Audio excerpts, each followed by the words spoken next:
very good afternoon, I bid everyone. Welcome again to the My Malaysia Career webinar. Today is the second day for our 3-day event with the topic on how to be employable in the time of pandemic. We will also have 2 sessions for tomorrow on the topic of how to recruit and build your team in the time of pandemic.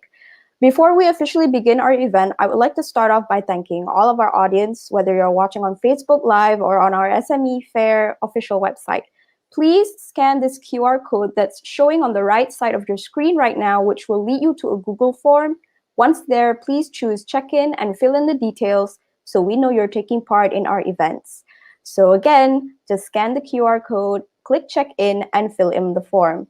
Thank you very much for your cooperation.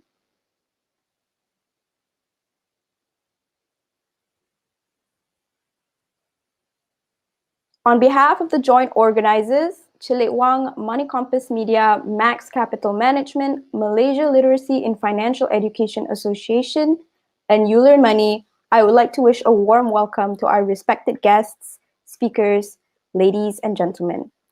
Welcome to My Malaysia Career eFair webinar session 1 with the main topic, how to be employable in the time of pandemic. My name is Diana and I will be your MC for today's webinar event. For those who are joining us on Facebook Live, YouTube channel, and also on our SME eFair platform, hello and thank you so much for joining us. In the meantime, let us now watch multimedia videos of today's organizers.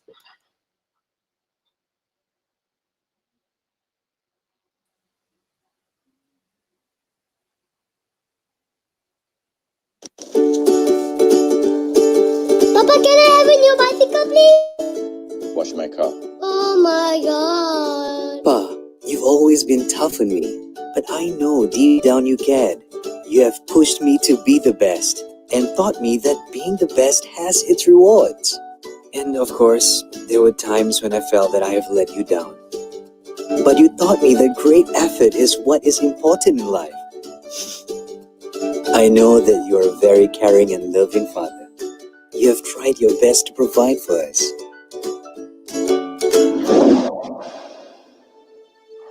But now that you're gone, we just do not have enough to carry on.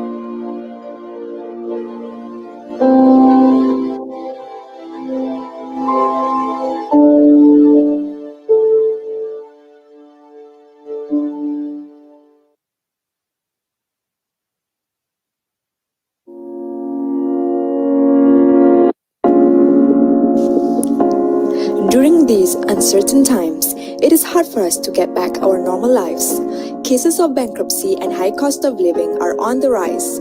Most of us lack the financial knowledge needed to combat this.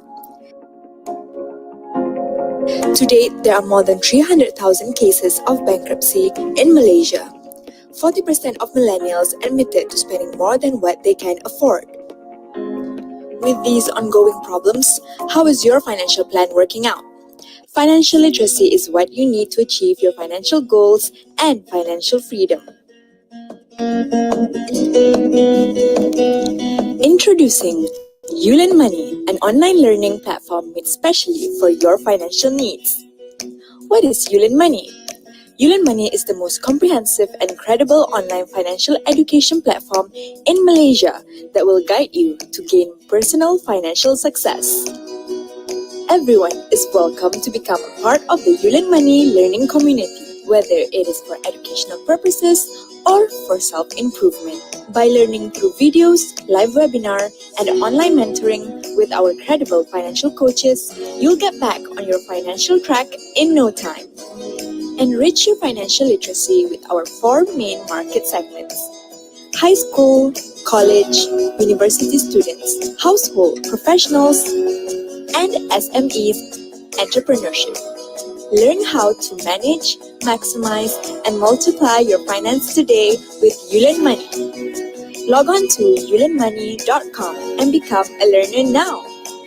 There will be more interesting courses and benefits awaiting you.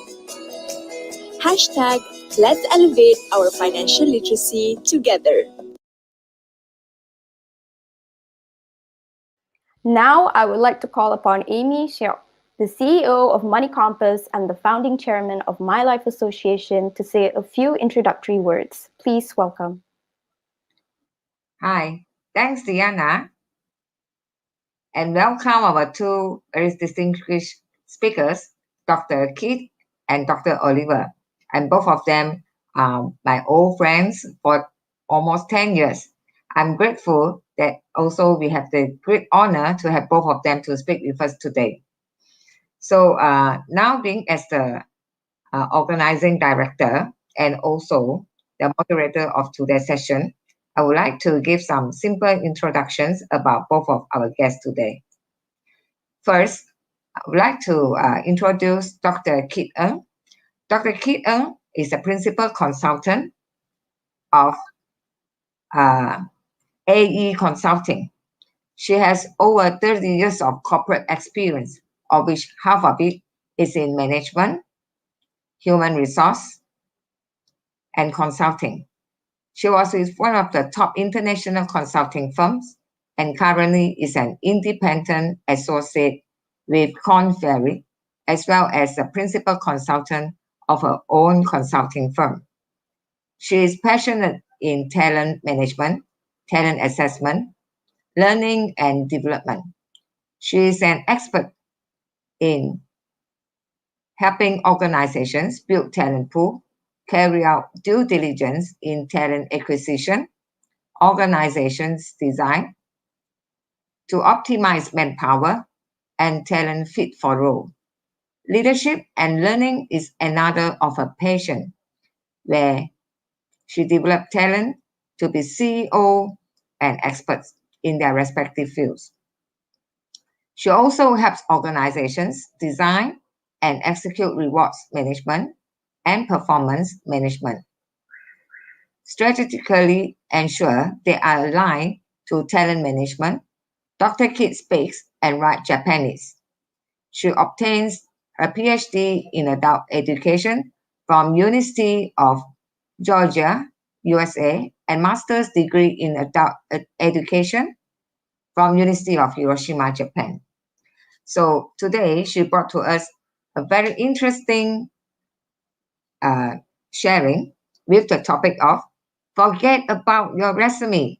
So I believe many of our friends waiting at their computer screen are longing to hear that this interesting subject brought to you by Dr. Kit.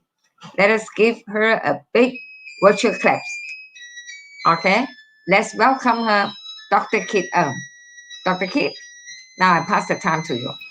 Hi, thanks, Amy. Can you hear me all? Okay.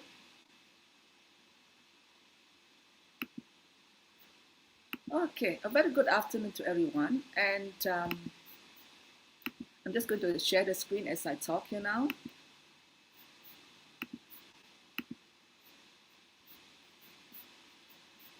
Okay, can you see the...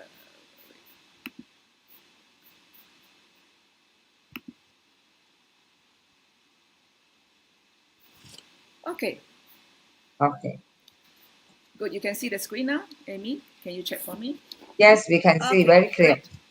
All right. A very good afternoon, everyone, again. And thanks for coming for this My Malaysia Career Affair. And as I was just talking with Amy and our team, I was saying that I chose a provocative a title. Yeah. Now, whatever that meant by provocative, basically is something to like to think about. It's not like totally new in Malaysia, but maybe something that many people have not been exposed to. So, hence I chose this topic in terms of getting us to think more about finding a job and whatever that you call it as being employable and so forth. All right. So when I say about forget about my resume, all right, I hope you are not taking it literally that you are not going to submit your resume, to any employer because, Dr. Kit asked me to forget about my resume. No, all right. As I said, this is a provocative title, so that it gets you to think a bit more. Yeah. So when I say about forget about my resume, I'm talking about, yes, you forget your resume, but you do not forget about yourself. Why? All right. When you look for a job, I mean, resume is a piece of paper, right? But who are you presenting? It's yourself. All right. That's why I say do not forget about yourself when you go for job hunting, or when you are approaching any company, or when you have been approached by any company.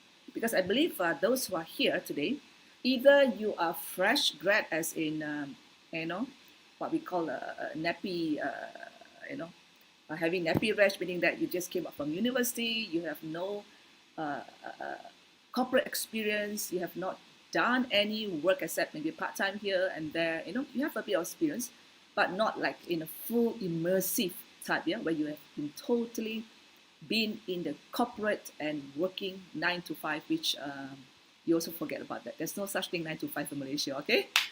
Oftentimes you work much longer than that. All right, so yes, forget about your resume, but do not forget about yourself. So what do I mean here? I just want to elaborate a bit more, yeah, what I mean by the topic. So basically, what it is meant by forget about your resume is that it is actually all about you, yeah, because this is a world where everybody has a degree. All right, as you can see from my face and color of my hair, partially, you know, yeah, I'm far, into in terms of the corporate experience, and I was in the era whereby I think the total population of Malaysia who had the opportunity to go into universities at that time, I think it was no more than 5%, yeah, between 3 and 5%.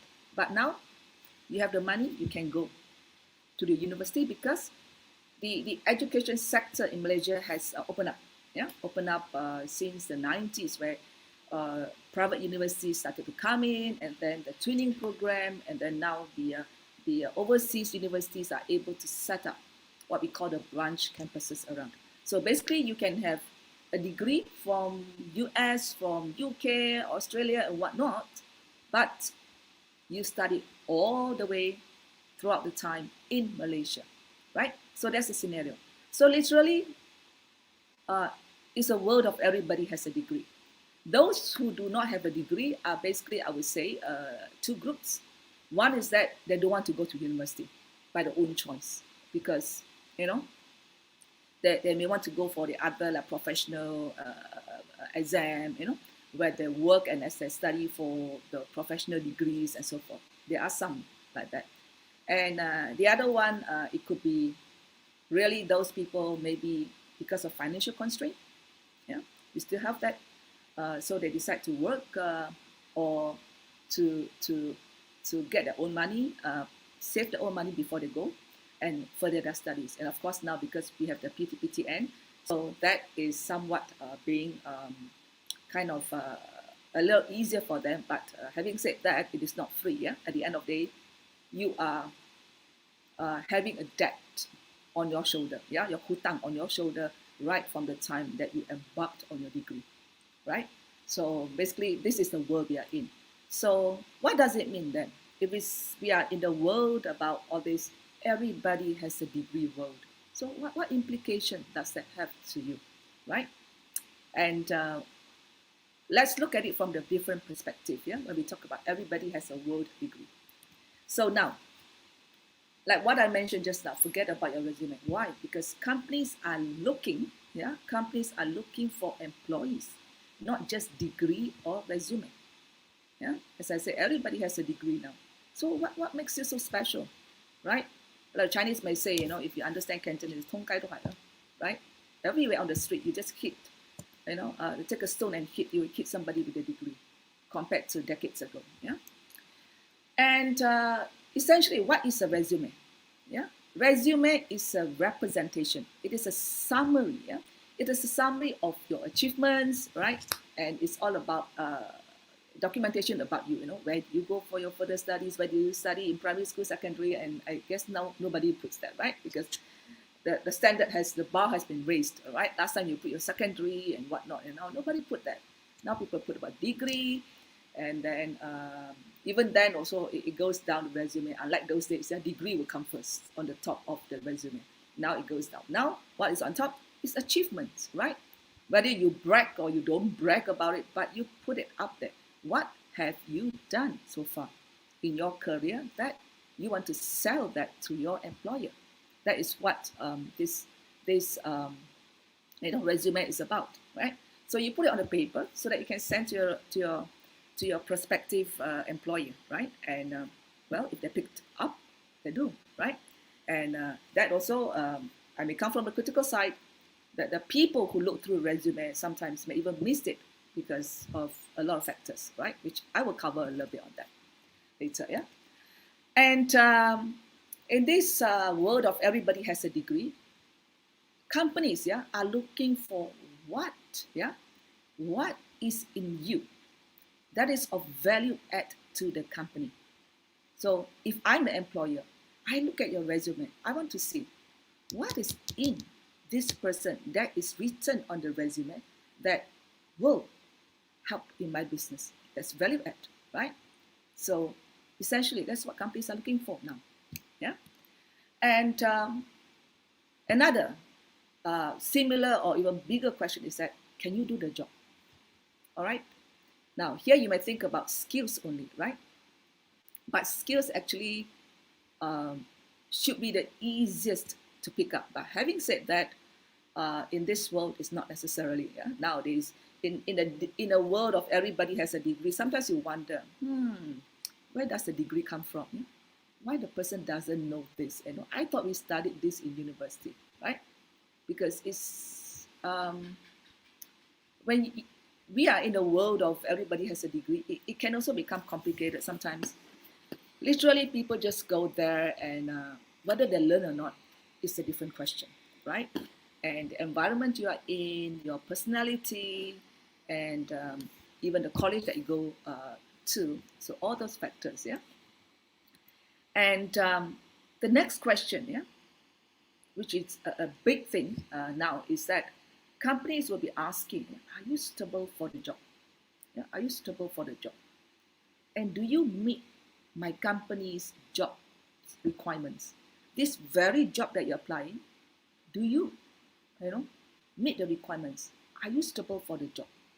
So these are the big questions that the companies are asking nowadays when they interview you, or even before they interview you, when they look at your resume. That's what they are looking for. And of course, nowadays with all the analytics coming up, they will probably look for the keywords, and especially with soft copy, yeah, they just go into the keywords. So if you do not have the keywords, although you may be suitable, you just miss the boat. That's as real as a reality can be. And that's also very sad sometimes, because people who are suitable for the job, but because they don't know how to sell the job, and the talent acquisition people, may not have the competencies, yeah, to really smell, yeah, people who are suitable for the job. So they just miss some good talent around, yeah. So it's a two-way thing, yeah. So that's the big question. So now the buzzword, yeah. Those were the big questions, but now the buzzwords, yeah, for today, when it comes to recruitment, when companies are looking for people, and when they so-called interview you, what are they looking for? They are looking for whether do you have the leadership, do you have the behavior that it takes, yeah, to do the job, do you have the competencies, yeah, that the job requires you, and one big thing is that, do you have the emotional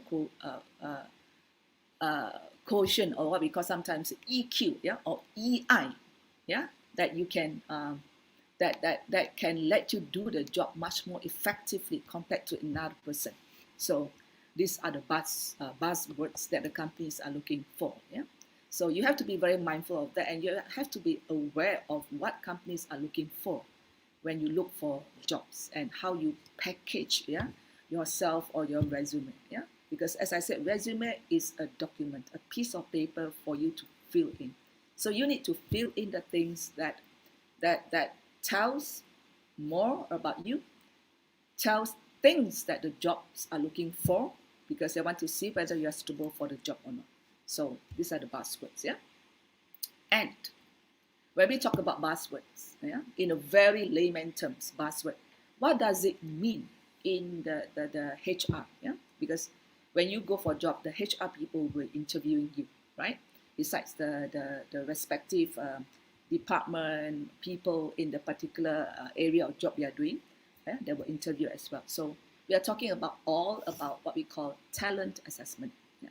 This is some of the big things happening, not just in this part of the world. Of course, we were a bit slow in catching up.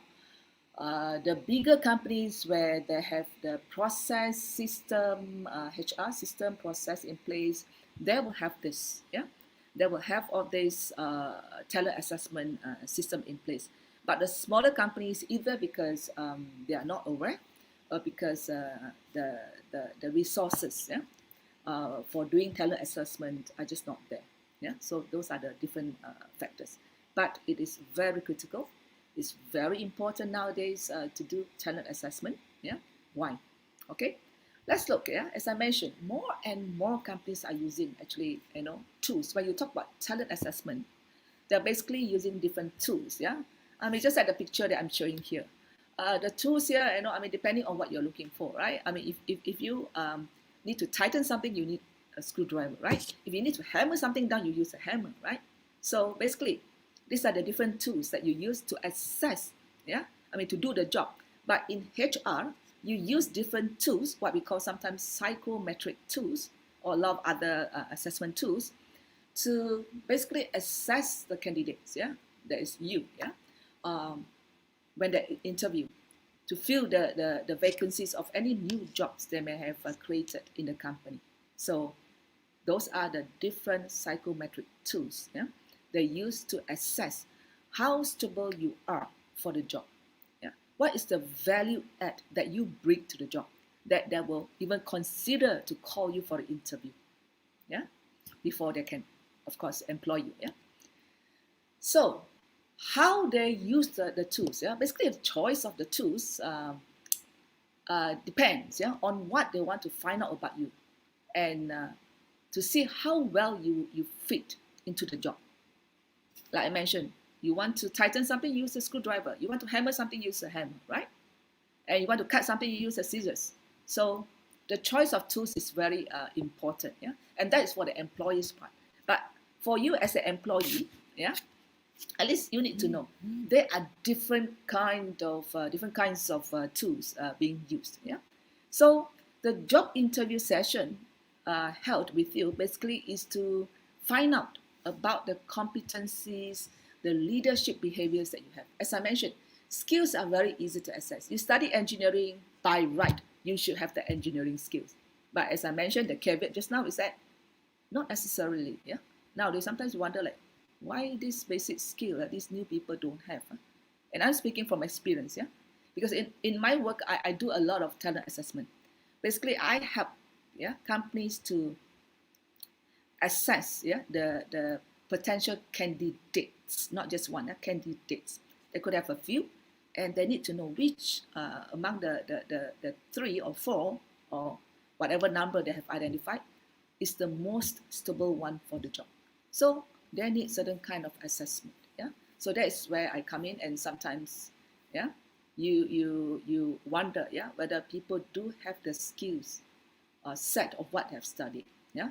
Although a lot of the talent assessment we don't so much zoom into the skill set, yeah, because there will be another segment that will be easier, yeah, easier to assess, yeah, and most of the times the companies themselves can do it.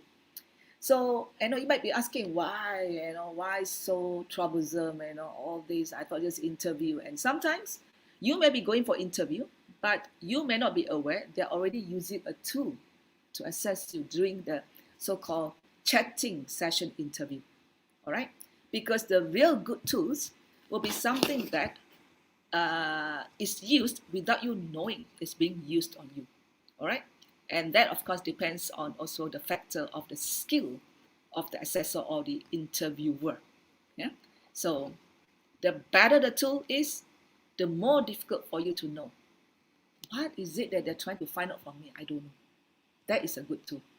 Okay, that will be something that will help the organization to have more so-called accuracy in assessing whether you really have what it takes for the job, or you just tembelang saja. You are cheating through your way, to get into the job, right? So the question is why all these things, right? As I say, why spend all this money on a talent assessment and they may not be cheap? Yeah, because it is a lot easier to actually assess whether you have the hard skills, but not the soft skill. To assess whether you have the soft skills is actually harder because a lot of factors. It takes more in-depth than tools to actually dig out the inside of the person, right? And why? For the company, they want to do all this because wrong hiring the wrong person is very costly, not just to the companies, but to you. Why? Okay, let me explain a bit more. To the companies, it is costly, expensive because imagine,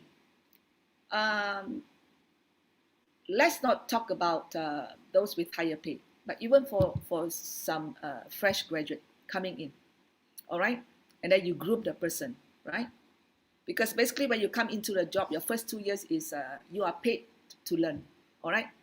You are not really contributing that much yet. I mean, you help here and there, but your real value add will come in after about 2 years or so, right? Now probably become shorter because anything info that you need, you just go Google. Last time, any info you need, you go to the library, you bring out a catalog card, right? You bring out a catalog card and then find a book and then you go to the rack. Now, no. You just search online and get a book, right? If you want a hard copy. Or some libraries are already with a lot of books on soft copy. You just borrow the soft copy without even stepping into the library, right? So that easy, yeah. Your learning curve is a lot. Well, depending, it can be steeper, it can be not steeper. I mean, access very fast, but that means you have a lot of information out there to sift through, so that you don't go and read up everything, that you think you need, but actually you probably need only this one. So it needs your skill, yeah, to identify which are more critical to you, yeah, so that you have to you can optimize your time. All right, and so the company train you, and after that, you are not able to do the job. So it's cost to the company. 2 years they wasted on you, or 1 year, or half a year, or even 3 months. It's a waste of time, and they have to start again, right, to find another job. Or sometimes people come in and they leave, right, after 1-2 months, because probation you can leave much earlier, right? So it's a cost to the company. Have to go through the hiring process again, right? And to you, why is it costly? Because if you land yourself in the wrong job, you also suffer. Okay, suffer in different ways. Stress is one of the most common thing. Yeah, people suffer because they think that, or they oversell themselves for the job, but go into the job, realize that I can't do the job, and worse still, they don't know how to get out. Sometimes because of pride. So I hang on to the job, but it's causing so much stress.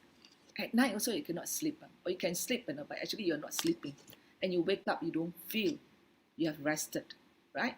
Or because you just cannot do the job well, you always get scolded, yeah, because the corporate out there is a world of, it's a brutal world, yeah. Not everyone is merciful to you, yeah. So if people cannot tahan you, they just can't stand, you just cannot pick up certain things, not because you're stupid, yeah, because you're not suitable for the job, yeah. Get this right. When I say all these things, it's not because you're stupid. Never ever think you're stupid. This is one thing that to me is very important as a talent assessor, that I tell people, you are never stupid. No one is stupid, all right? It's only about whether you are suitable for the job. And when you have landed yourself on the job that's not suitable for you, and in something that you don't really want, but for some reason you made a mistake, and also I can't really blame many, because out of a lot of ignorance and things like that. So you end up in a job that you are suffering, yeah? So it's costly to you. Mental suffering is more costly than your pocket suffering. Your pocket suffering, you can earn back the money, but your mind is gone, that's it, all right? And it is not uncommon for me to see nowadays, people suffering from like anxiety attack, depression, because of job. Yeah, so it's not worth. Yeah, I've been telling people, it's not worth for you to suffer in such a way that you lose yourself for the job. Yes, money is important, but when you have lost yourself, because of the job, trying to apply for another job can be also be traumatic to you, and also it takes time. Yeah, so it's costly to both parties, yeah, companies and you. Yeah, so don't think only it's costly to the companies, but it's costly even to you if you have got yourself into a wrong job. Yeah, all right. So then the question is, what should I do then to get hired, right? So yeah, I don't want to make the mistake, but I need to get myself hired because the reality is I need the money, right? You need to pay your bills, right? And humans somehow are created to work anyway, right? So some of the things that you can think about is that just be yourself, all right? Be frank to yourself. Now, why am I saying this? Why do I say that be frank to yourself? All right? Because sometimes when you are not frank to yourself, that's why you have landed yourself in the wrong job. Yeah, the wrong job will cost you. So because you are not frank enough to yourself, you think that you can do this, but everybody is telling you, no, you are not suitable for this kind of job, but you go for it. All right, when the other job was suitable and you'll be much more happier, but you didn't go for it for whatever reason, right? Or wrong assessment, whatever.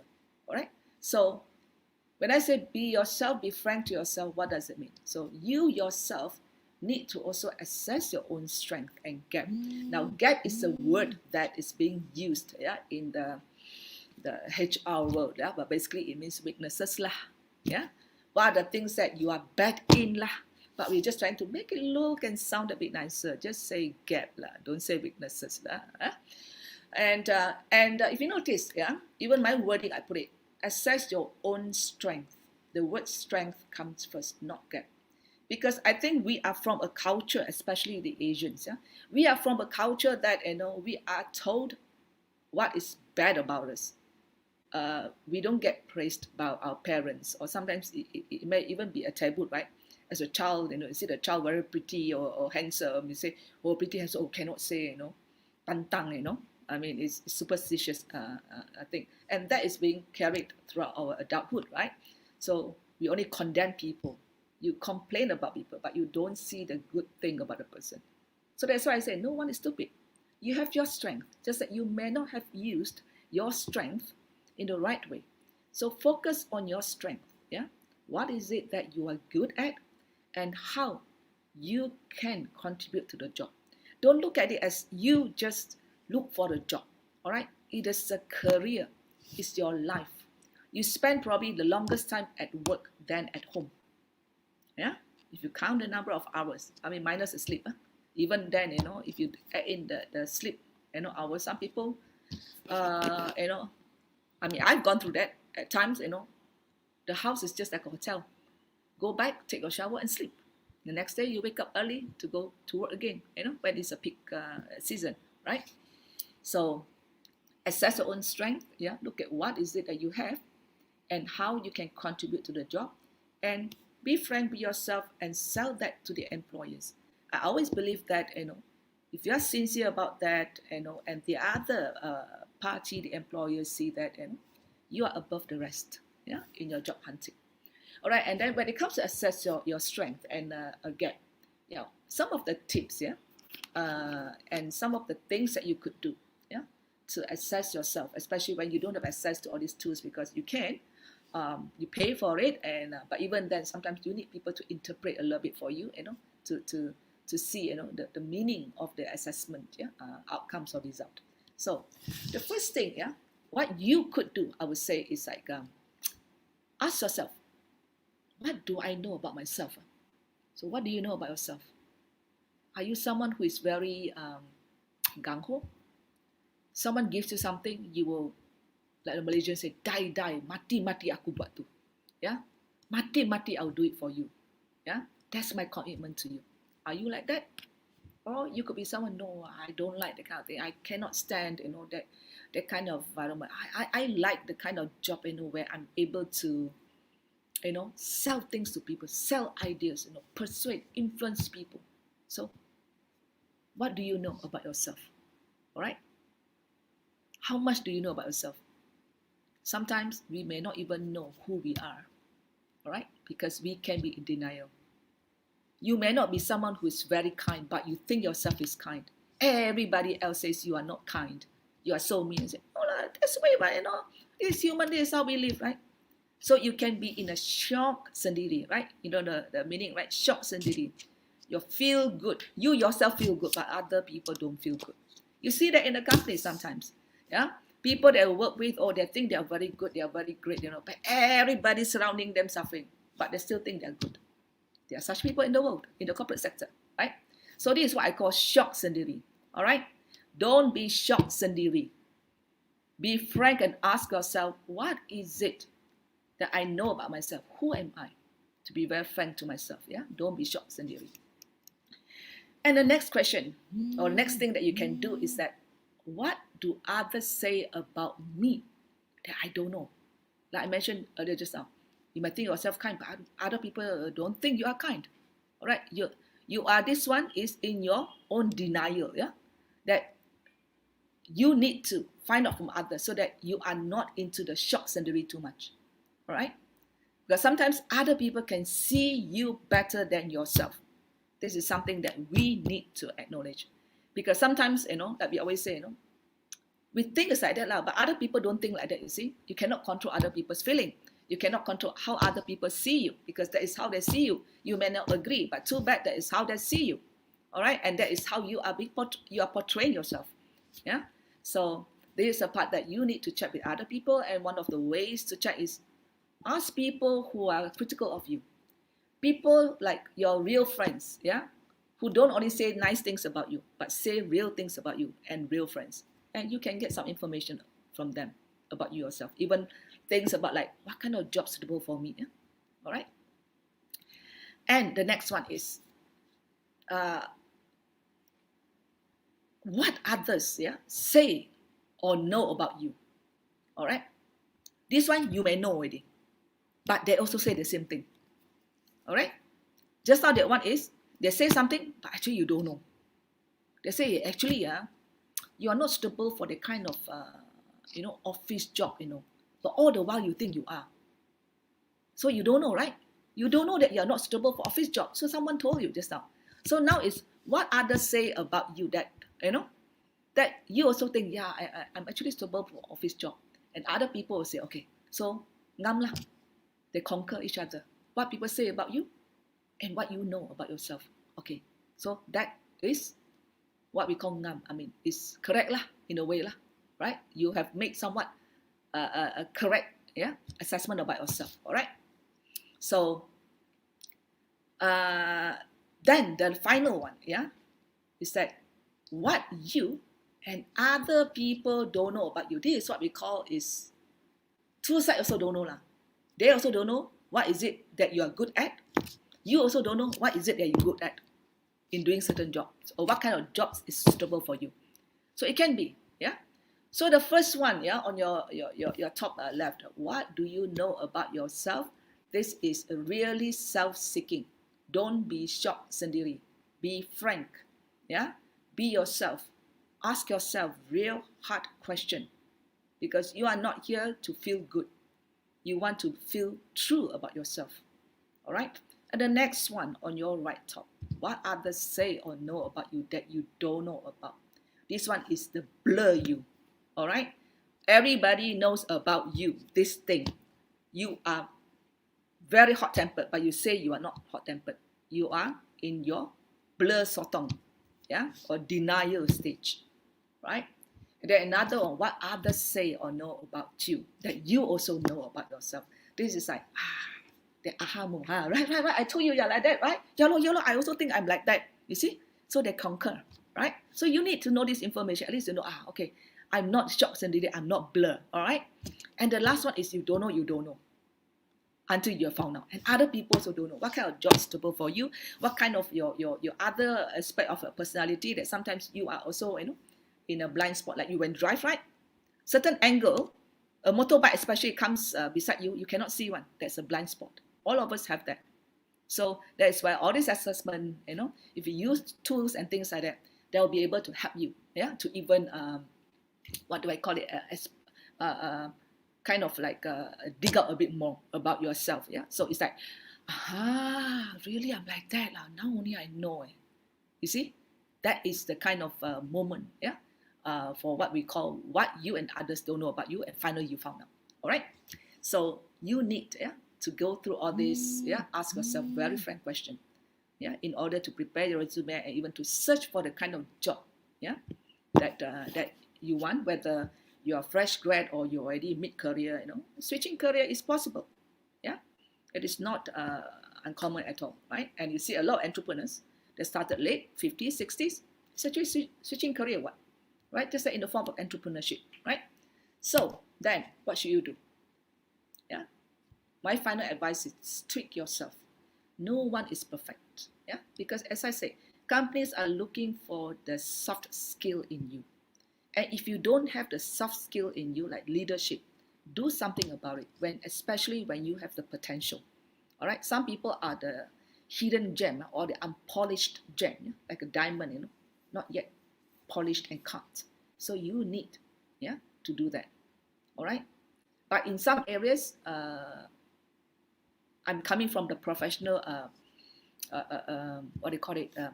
perspective, because I do adult learning. Let's be frank. Certain things are hard to change the older you become. Don't have to go far. Ask your spouse, ask your siblings, ask your mother and father, all right? Or look at them. If you tell your mother, your father, or your spouse, like that, now you are like that, now you better change. You think they can change overnight? Harder. The older they are, the harder. And the question is, do they want to change or not? If they say, no, okay, why should I change? Then forget about it. You will never change if that is your attitude. All right? If you say, no, nothing wrong with that, okay, I'm like that, fine. You can be like that. But if that particular characteristic is a hindrance to your job, it's making you doing your job very tough, because every time you bang the wall and you still don't want to admit, all right? You forever like that. If you're fine with that, you're fine with that. Other people may suffer. And in companies, no one is indispensable. So eventually, you may be forced to leave, in the sense that at the end you find it very hard to work with other people. So you leave. All right? Or you tahan. You just endure. Right? So it's a matter of who can endure more. You endure more, or the other people in the company. All right? So treat yourself. No one is perfect, and even any company when you do talent assessment, is never to find fault. Now get this right, When we do assessment on talent, it's not to find fault. It's to find where is the person or the strengths of the person, and how can this be value add for the job. All right? There's always risk in anything that we do. You are good in this, but this are not bad. Are not good. Can lah. So which one? If I assess so many people, okay, which one?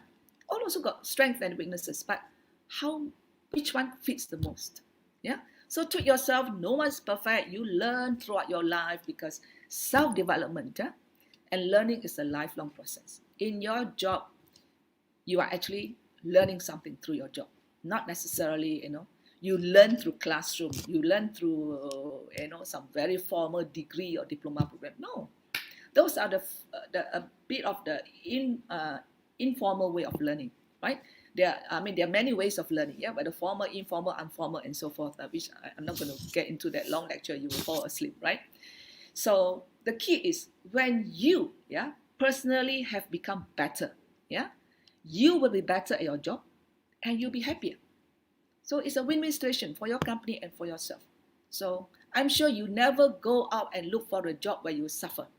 You want to look for a job you enjoy doing it. At the same time, you got money. Hey, win-win. Company also happy because you can perform, right? So let's look at it that way. Everybody has to tweak himself or herself all the time. And learning is never ending until you go into the coffin. Literally, that's the meaning of lifelong. Once you are dead, no more breath, or once you are so-called incapacitated, you just cannot use your mind anymore. Basically that's when the learning, like people fall into the coma, that kind of thing, or into a very vegetative state, cannot think. So as long as you are alive, living, and you have the thinking faculty that's still working, you are learning, right? So this is what I want to enter with your job search and some of the thoughts and also my experience of doing talent assessment we shared with you in your search for a job. All right. So I will end this by saying all the best. Like the Japanese, and many of you like to say gambate. Yeah, no gambate. I hear a lot of people say gambate. Gambate. Yeah, 加油, which basically means all the best, right? In Chinese, I think. All right. So selamat, ya. Selamat mencari career, bukan kerja, mencari career, ya. Dan selamat, ya. Selamat bekerja. Kerja tu kena seronok, ya. Seronok, enjoy, dapat duit, dapat socialize dengan orang, and dapat juga belajar. So dapat semua win-win situation. So prepare yourself well, then you will enjoy your job, and you will work in a much more happier and healthier situation. All right, so that's all my presentation, and I will leave now for Q&A. Is it Amy, you are there, or who is there now? Hi. Yes, Dr. Keith. Yeah, well, it's a very interesting sharing. So indeed, it's very insightful, and especially the self-assessment part. I believe a lot of young people, they do not realize that how important is in this situation of self-assessment. And many a times they will leave to the employer to do assessment of them, that whether they are actually realizing about their strength and weakness. I will have a lot of questions probably when we come to the moderating session later on, probably together with Dr. Oliver. Then we will talk on that part. Also, I would like Dr. Keith and Dr. Oliver stay on the screen. Would like to take a photo together first. Yeah, let's take a photo. Yeah. Okay. So just now, I believe both of our expert in HR and also talent management. I have introduced about Dr. Kit. Later on, I'll be also introducing Dr. Oliver. And to our friends who are on this social media platform, on our events webpage, webinar hall, and I would like to welcome you to our My Malaysia Career IFE webinar session, the second day. And we also would like to thank our sponsor, which is Zurich Takaful Malaysia Berhad, for sponsoring us to run the event successfully, and also to all our exhibitors who actually have been also supporting us and joining us, and the employer and employees who are actually taking part and involving themselves. Okay, and now I would like to introduce Dr. Oliver. Later on, I will invite Dr. Kit to come back again. Okay. Thanks. See you later. Yeah, see you later, Dr. Kit. And okay. Yes, Dr. Oliver, let me introduce you. So Dr. Oliver is my very good friend for many years, 10 years, I believe. The first time when I met him, now I can count back. And also I try to think back, met him at a cafe. He gave me a very strong impression that he's a very entrepreneurial and very passionate person about, upbringing somebody potential and also personality. I think something like talent building. So, and Dr. Oliver has over 40 years of experience in senior positions in high technology, banking and education industry, and now lifelong learning training. He worked with Standard Chartered Bank as their retail banking manager, vice president of Rothschild Bank Singapore, special advisor to KUPB Finance and Mirabat and CIE Switzerland. He was the examiner for Chartered Institute of Banker Malaysia till 2004 and contributed many articles in their journal. And Dr. Ho also published 2 books, Earn Top Money, published by Times, and Mastering Innovative CRM Strategies by Pearson Press. He earned his doctorate from Wagner Leadership Institute, USA, and MBA with distinction from Hull University, UK, professional diploma from CIM, etc. Dr. Hall's professional qualifications include Fellow of Chartered Institute of Marketing, UK Certificate Strategic Advisor, Certificate of Professional Manager, and Certified Asia Pacific Marketer from APMA. So, Dr. Oliver is also now the principal of IGM Academy, a lifelong learning center. Today, he's going to bring to us a very interesting topic. It's about employability strategies in the new normal economy. I believe this is a very in-depth sharing and talks about the trends of this HR and career management. So I believe many of the audience, be it employer or employees, will get a lot of benefits from his sharing. So once again, let us give our virtual claps and welcome Dr. Oliver Hall. Now let us pass the time to him. Thank you, Amy. It was God grace that I met you, I think, over 10 years ago at Nihon Club in Jalan Ampang. It was long time ago. So today she invited me to share view on employability, which is very close to our heart because we are a lifelong learning center, and we would like to run through with you and walk through the next 30 minutes to 40 minutes, and then we can have question and answer.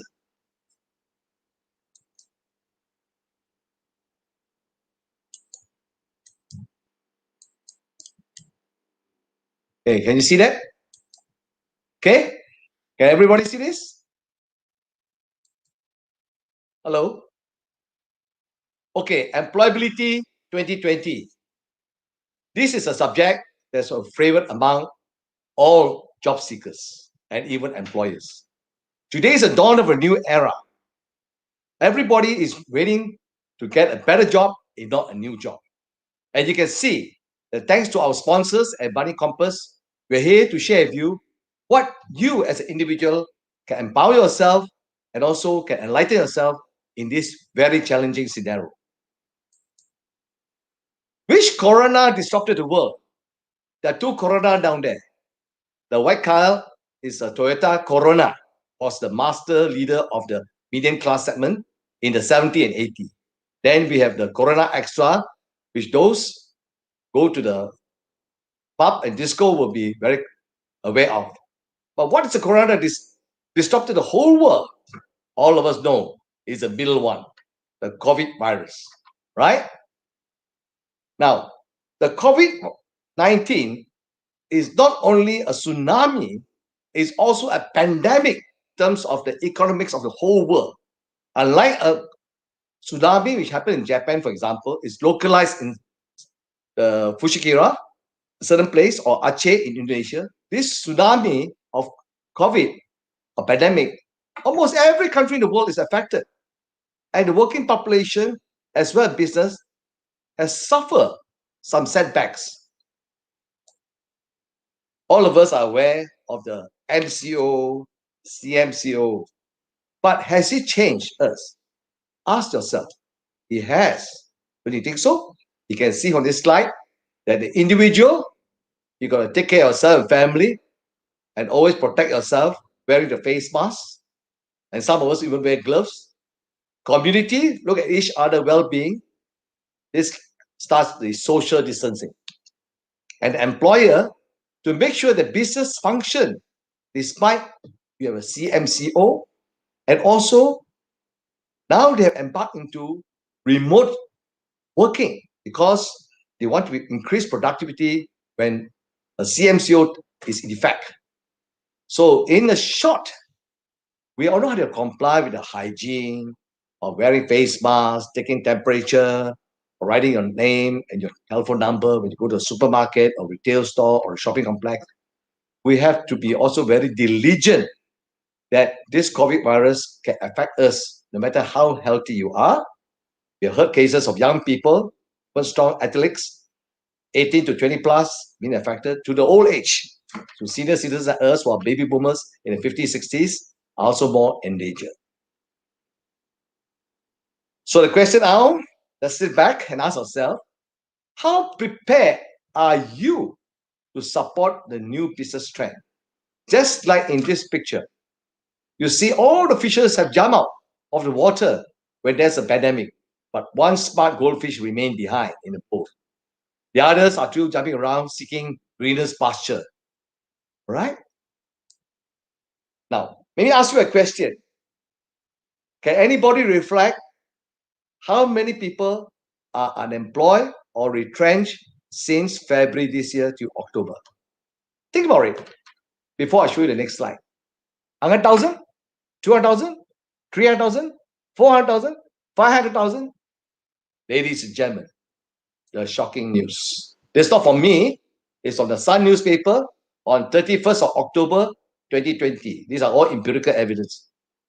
Over 800,000 have been jobless since COVID-19 affected Malaysia. This is not worldwide, it's Malaysia. It's from the Sun.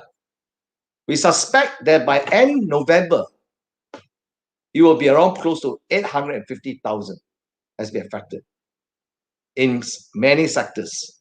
Of course, all of us know the airline, tourism, the hotel, and some of the retail sector and service sectors have been affected. The question ask yourself is, are you affected as an employee or employer or as a future job worker? Now you have more competition because 800,000 have been jobless since COVID-19. So as a potential employee, when you get a chance to go for an interview, please do not be overbearing and over demanding. You know, competition is intense. Ladies and gentlemen, the best approach for us now is to have a balanced lesson from the West and the East. From the West, I will extract a lot of information to show you after the next few slides. From McKinsey, one of the world leader in management consultancy, World Economic Forum, and locally we have MDAC, the Sun, Malaysian Kini, and also my company IGM, which did a lot of research with SME and SMI bosses to see the effects of the pandemic in Malaysia. Now, this is the first slide I'd like to show to you. This slide is by McKinsey in their article, Reimagining the Pandemic, Post-Pandemic Organization. How does it affect? Remote versus face-to-face working. McKinsey, in their study, very extensive study conducted 3 months or 4 months ago, and published a report, says that the finance and insurance industry, wow, I understand that many of our sponsors are in the financial and insurance part, the management, the professional, scientific, and technical services industry, the IT and telecommunication, the education. These are the industries which get actually benefited from working at home because you can be very productive working from home in this industry. Where else? The wholesale trade, the real estate, government services, we might apply a passport, renew IC, go to a police station, whatever, report a loss or theft, utilities, arts and entertainment, healthcare, retail, mining, manufacturing are those industries which requires more face-to-face interactions. So which industry are you on? Ask yourself, look at the chart. Which industry do you want to go to work with in the future if you're a new employee? Is it in finance, management, professional services, IT, education? Well, you find that the prospective employer may ask you, what do you think of working from home, partly or fully? You must be prepared with your answer. Whereas the rest need less people working from home because they need face-to-face interaction.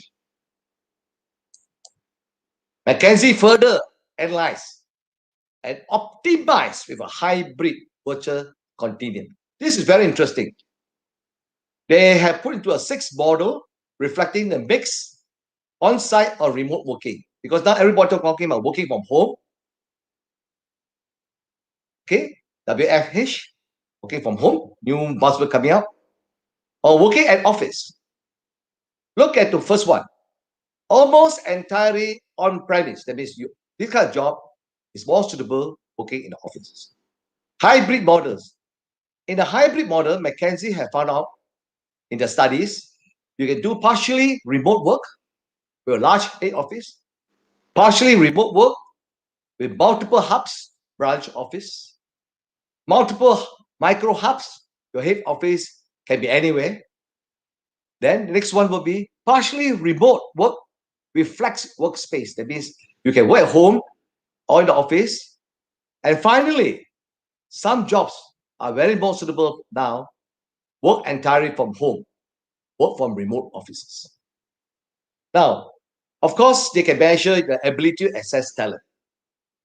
And they also can assess the productivity of the person or the group, whether it's a hybrid or working from home or almost entirely remote. But, ladies and gentlemen, the cost of real estate, you can see that if the guy is working in the office, you have to rent the office, pay overheads of office, you can pay utilities for the office, you can pay for services for office, you're going to maintain your office. It's high. And look at the bottom part, almost entirely home, no cost of real estate. And in between, there's a flux, meaning that those people who are developing offices or rent in the future, when the world go borderless and having adopted a hybrid or virtual working environment, then you have to rethink what you should do in your positioning. So is the person seeking a job? Are you ready to work at home alone? Are you ready to work at home group? Are you only want to work office from 9 to 5? You know, in the past, we always hear people talking about 9 to 5 jobs. And some of us, those days when I was working, we talk 6 days a week. Then went to 5.5 days a week. Then now go 5 days a week. And some very advanced country, 4 days a week. Now, my daughter, who's a banker, working for a Singapore bank, is entrapped in Johor Bahru with her husband, and she works from home. She says to me, Daddy, instead of 8 hours a day, I'm pushing 12 to 14 hours a day and hitting the envelope. Why? Because a lot of demands are coming online from all over the world, your banks, and we have to attend to it. So it means that working at home is not relaxing, but it may also entails more hours to attend to your colleague and to your work tasks and to the hubs. That's why they have here whether the offices are really micro hubs. The hub and spoke office is coming back into play. Now we look at the changing job tags, the currents of 2021 done by a study in Malaysia, and you find which industry as a potential employer or employee especially are strengthening and weakening. Let's look at the weakening part.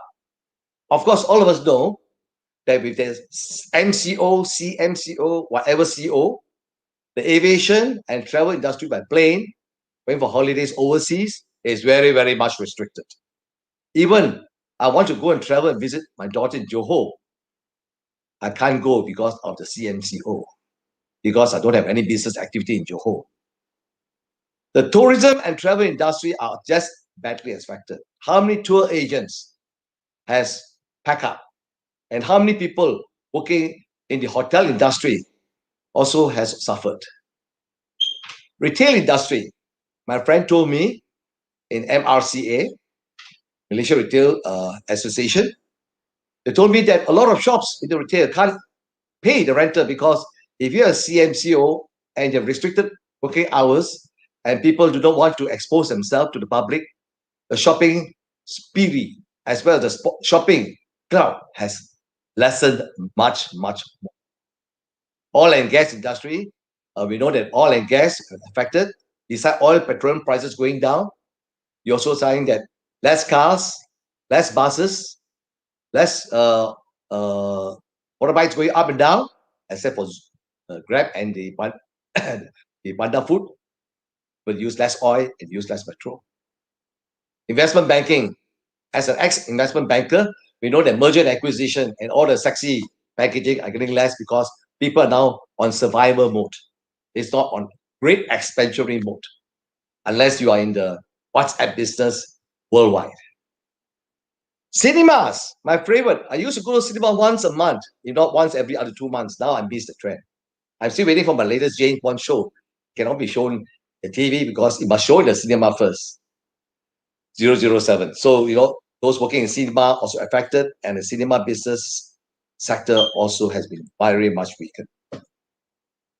Hospitality and conferences. As a training provider now, find that very few people want to attend conferences in hotel to lessen the chance of exposing themselves to other people and for the social distancing restriction, so that this kind of industry too are also suffering a great setback.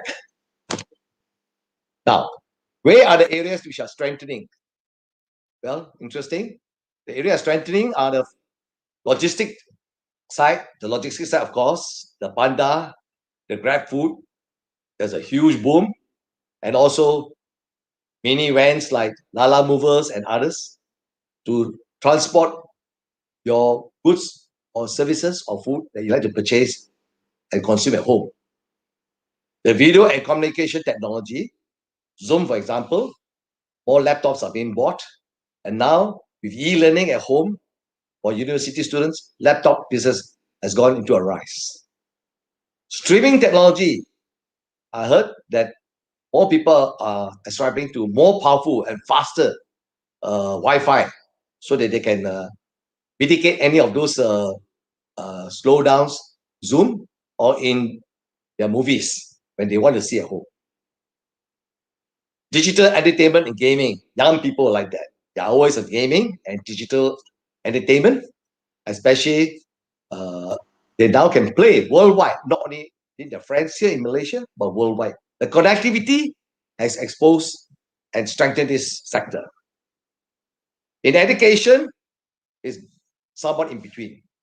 There is a drop in enrollment in university and colleges because foreign students cannot come in. Of course, they will generally affect about 20 to 30% of the enrollment.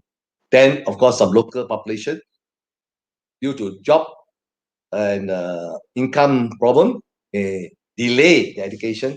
So you see that the education sector for colleges, university, private especially, be weakened. Other than that, I would say the banking still goes on because life needs a bank, and you also need to have transportation, cars and things like that. But I foresee that car sales long term also slow down, and people work at home. They don't need so many cars in one family. But the food business is going on a mini boom, not in the retail side, on home delivery. So you're looking to start a food business, think about home delivery or kiosk. You cannot go and embark into a $1 million renovation to start a restaurant in the shopping center. That would be a big gamble at this point of time. Ladies and gentlemen, learning from the West, we come to the World Economic Forum. All the gurus there have met, and they see what skills are needed. And they sum up into 5 areas. New technologies, remote workforce monitoring and employee engagement application. Now, so if you are doing software development, this is the area where you can focus on development is big data analytics. You want to make smarter decisions. So people are analyzing data. Who are your customers? What age segment do they come from? What time do they buy our services? How many questions do you ask before they make a decision? Are they affected by other influences and things like that? Artificial intelligence. Everybody talking about Industrial 4.0 and the advent of artificial intelligence. This main objective of artificial intelligence and Industrial 4.0, ladies and gentlemen, is to increase efficiency, cost effectiveness, productivity, and boost performance. So if you are more scientific orientated, you should look at artificial intelligence as an area you should study or specialize on. Many of us have been exposed to cloud computing, and cloud computing is a sign of collaboration, a sign of efficiency, a sign of agility. Anywhere you can access your data, download data, and share data. So cloud computing is now the in game, and most of our old traditional paper files would slowly and surely converted to cloud technology. So these are 5 areas that the World Economic Forum have say are the new trends. But then we got to ask ourselves, what are the actual job skills required to fulfill the forecast by World Economic Forum on new jobs? Because, ladies and gentlemen, we sometimes have to reskill ourselves. We may work 5 years, 10 years, even 20 years. But time now to reskill ourselves. You're still new in the job market. Time now to adapt to what are the requirements of the job. First of all, let me walk to you with you. Adaptability and flexibility. You yourself, your personality now must be very adaptable. You cannot be rigid. Sir, I only want to work a job 9 to 5, 5 days a week, nearest to my home. Sir, I do not want to work in outstation. I only want to work in KL. I don't want to be based in Penang or even Kuantan or in East Malaysia. You must have all the flexibility. I'm quite sure Dr. Kate, as a headhunter and also consultant, coach, will know that much more than me. No more jobs for life. Those days, we joined a Japanese company. You can join from 20 years old and work until 60. Wow, first class. But now, everything is changing. The new normal is the changing paradigm. You need to adapt to ever-evolving workplace. The ability to continuously update yourself. You yourself must seek knowledge. You yourself must go and look at the trends. And you yourself must sacrifice time, even some investment, upgrade yourself into new skills. That savviness, technology is here to stay. We cannot run away from it. Acquire technology skills such as artificial intelligence. If you're going to work in the factory, you're going to work in the place there's a lot of automation, you must know something about artificial intelligence, whether how to use it, how to manipulate it, and how to even program it for the benefit of your corporation. Big data analysis is very important. Most of the multinationals have gone to big data analytics. They can analyze at what time they should actually promote in a YouTube and to who, is it male or female, or even to race. So they hit the soft spot of the buyer. And of course, virtual and augmented reality. Ladies and gentlemen, this is virtual learning, virtual conferencing. You know, I used to speak into big seminar last week, there were 1,000 people. But I heard from Amy today that 3,000 people went in yesterday to this virtual conference. Wow. And robotics. Don't forget, robotics are coming in slowly but surely.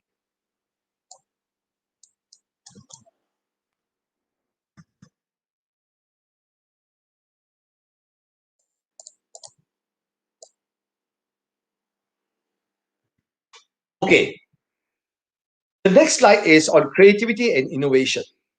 Meaning now, as a person now seeking a job in this environment of flux, F-L-U-X, you must have the ingenuity to invent, to dream of new products and new ways of working. Your boss will love it because competition is getting intense by the day.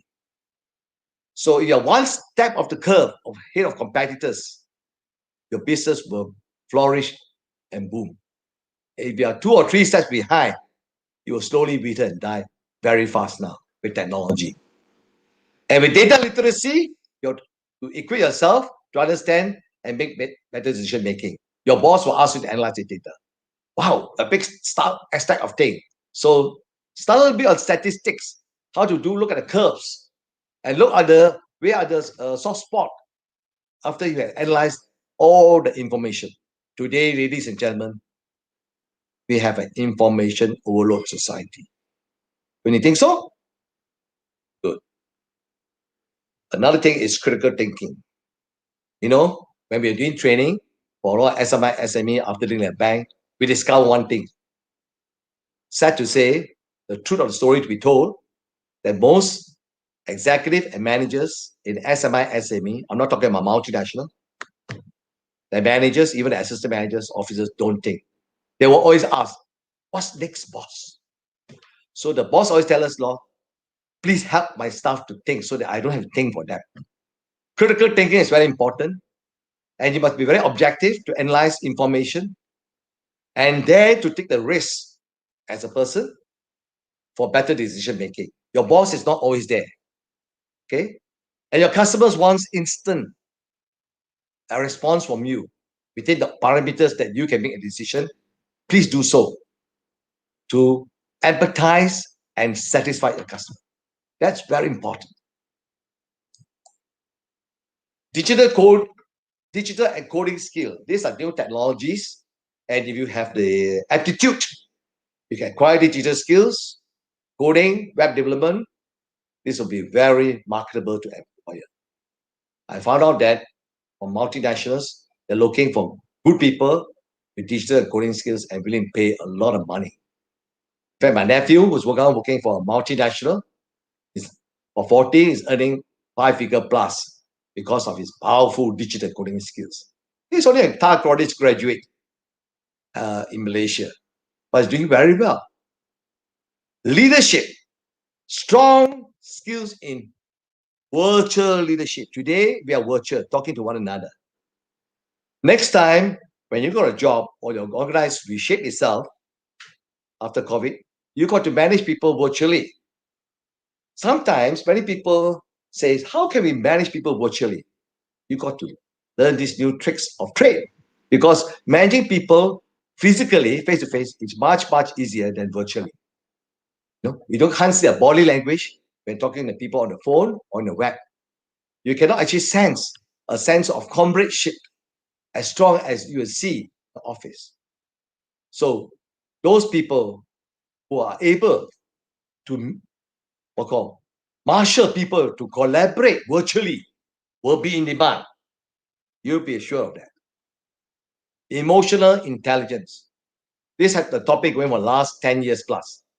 But with the digital economy, it's very important because you must control your emotion and empathize with others. In the office, sometimes we can see a body language of your boss. Wow, today, boss, raining, they say. Oh, today, boss, black face.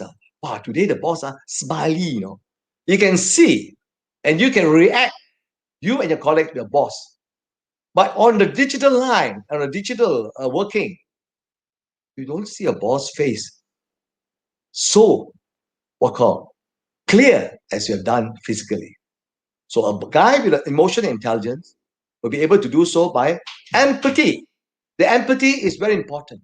The empathy, the listening skill, the tolerance, and ability to listen to others, not only talk yourself, but listen to others so that you know what's in for you to execute a job. It's just as important. And this will be resulting in a people with high IQ promoted by organization and committed to lifelong learning. Our organization, IGM Academy, is a lifelong learning organization. We've been doing that for the last 20 years. And the World Economic Forum says that in just 5 years, 35% of the job will be virtual. And they also mentioned that most of the people who will progress and accelerate well in the job and do well are those who continue learn, unlearn, and relearn. You have to learn, unlearn, and relearn. Just like myself, I'm learning digital technology from my daughter, who's more savvy than me. So you think that you know everything and stop learning at 25 or 35 or 55, you are for deep trouble. So in short, I will say that the lockdown provides you an opportunity to improve your skills to be ready for the post-COVID economy. Your heart must be there. The heart must be there. Your mind must be there. Finally, your sharing or teamwork must be there. Today, you cannot be a lone ranger and do well in the virtual world. you have to work with others. Do you like to work with others? Or do you only want to work yourself independently? Now look at these 4 jobs. Have a look at that. A, B, C, and D. Well, there's a chef or cook. It's one lady working in a nurse or she's a hospital support. There's one is a lecturer and or salesman showing to his boss his sales performance chart. And D is a team or person looking on to work other colleagues on a virtual world. But the foundation for all this in the future, ladies and gentlemen, you are not alone, even though you may work in the house alone. The key is multitasking for survival. We must be able to multitask. You don't tell the boss, oh, boss, I don't do this. No, I'm only in marketing. I don't do this. I don't look at communication. I don't look at this logistics and things like that. Well, as a marketing person, you must know how the logistics affect the marketing and how the marketing affects the promotion and how the promotion affects the HR in terms of the people's underpinning support you. It's multitasking. You must understand and empathize with one another. Got it? Look at the robot there. Ladies and gentlemen, after this post-COVID, there will be a big push for Industrial 4.0. What does Industrial 4.0 tells you? Automation. What does automation tells you? Efficiency and robotics. Robotic will slowly first appear in factories on very mundane tasks. They are already down there, but will be used even more as the cost goes down in more mundane tasks, even by SMI SME in the near future. Later, robotics will move into the administration, support, the marketing, data analytics job. See that? How long? I do not want to be a crystal ball gazer, but from my gut feeling and intuitive feeling, minimum 10, maximum 20 years. Robotics and artificial intelligence and automation will be a challenge job seekers. So then what should we do? What is for employability? Reskill, reinvent, and reposition yourself. Dr. Sumita Nair, Vice President of MDEC, I write an article. There she is, taught very well and summarized on 4 main points. Mass awareness of digital jobs, starting in Malaysia too. Digital life skill.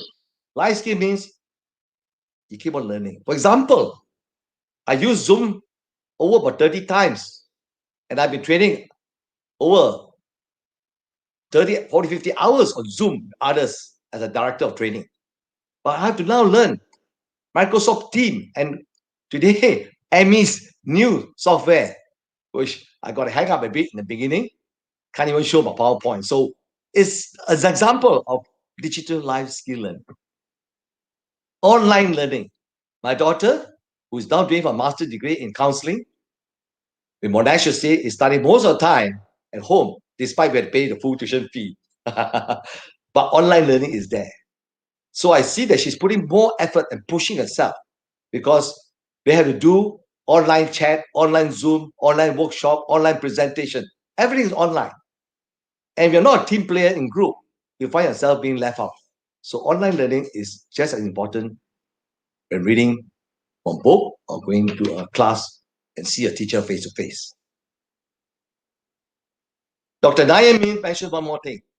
If you do not manage change and let change manage you, then you're in deep trouble. In the post-COVID economy from 2021, changes is the new normal.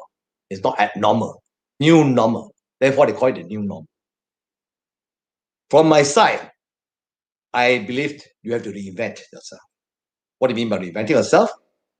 I believe that 30% of market of the employability market workforce will be reskilled as gig workers, work from home within the next 5 years. there is a new trend coming out, a growth of micro entrepreneurs. This growth of micro entrepreneurs are especially young people who are the 21 to 30 who say, look, now with the internet, I'm quite good savvy at that, and I'm able to do online marketing, and I got a group of friends who are my supporters in Facebooks, in Instagram, whatever. I want to start my own business. My second daughter is thinking of that, and she's doing so, despite she's got a PhD. So she thinks, I think I want to be a micro entrepreneur. Digital savvy marketers. Digital savvy marketers are meaning that if you want a job and the company that employ you in the near future will make sure that you can not only do marketing face to face, you can also supplement by doing digital marketing, Facebook, Instagram, whatever, web support, so that you can reinforce your position. And I said earlier, multitasking is an asset. There's no more pure specialization and focus to one area and do not know how to multitask. Creativity skill is just as necessary because competition is getting intense. You have to think out of the box and capture untapped marketplace, or we call it blue ocean areas. So your creativity comes in. And for me, I think that community hub mentality workers is a key for future, especially for young people and even for older people who want to go back to work as gig workers. If you only can perform alone, or you cannot monitor people performing in a group virtually or in a team, your skills are being shortchanged. So you got to reshape yourself. Finally, I just show you an organization model that's coming is called the hub and spoke virtual organization. You have a brand A, brand B, brand C, brand D. You have the direct marketing, the traditional marketing, you have the support management, managing that. Everybody is in their locality, in their own hub, but everybody is reinforcing and supporting one another. That's very important. So communication is a key. If you do not like to talk to one another and do not share information in your own organization, you're in deep trouble. Because a competitor will leapfrog ahead of you. So this is very important as I think of strategy is reskill, reinvent, and reposition yourself in a new hub and spoke spider-like organization. It will begin very soon. Fortunately, IGM Academic free skilling course for unemployed and retrenched Malaysian. Please take our phone number. We got free courses, F&B barrister, learn skills of F&B professional to become a kiosk operator. Or for those who have been retrenched, you want to kickstart business opportunity from home for retrenched workers. And also those who are unemployed youth, but want to go back to workforce, be certified and upskill as a new normal supervisor with our training program from Canada. Ladies and gentlemen, the blessing is all these are free from our government Penjana program. Our also proud the government to help the people, especially the youth and unemployed, and also to retrench people. So we got 3 things for you. Please contact us on Monday. It's free of charge, and you also get some incentive to come to attend our 5 to 8 days course. So once again, I'd like to thank Amy, Money Compass, and the sponsors. So many of them there, Chivik Wang, Money, and MCM, Durate Life, and all the others for sponsoring this program so that we can be in touch with you. And with our experience over 25 years in upskilling or professional certification, you can contact me. My phone number is there anytime. WhatsApp me. I'll be able to support you to the best of my ability. God bless you. And together we excel in employability. Thank you, Dr. Oliver. Indeed, it's very insightful sharing, and it's so much of information, and it gives me a lot of excitement to see there are a lot of big challenging is going to happen. But let's look at it positive, and also let's look at it embrace the change. And a lot of times people look at change like the threats, but I believe that change can be something an opportunity too. Now we are very happy to have Dr. Kit to join us back, and I believe that before we go into the session, I need to off the phone. I need Dr. Kit or Dr. Faber to off the phone. Off the phone, okay. Because there are echo sound. I think from one of you. Is it? I don't know, mine is already on silent mode. Uh, Wait, there is an echo sound. Yeah, now it's Now okay? testing. 1, 2, 3. Still. Probably can you leave your phone somewhere far from the screen. Yeah, I put it far away. Maybe it's better if I use my Because when I'm speaking, headset. the echo sound. Can you hear my echo sound? No, there's no echo. Can you hear me? There's no echo. Testing. Can I check with the... Okay, Dr. Kit, don't mind to mute your mic first. Okay. Let me test it. Testing 1, 2, 3. Yeah, okay, it's from Dr. Kit's side. So the sound is from Dr. Kit. Doesn't matter. Dr. Kit, can you hear me?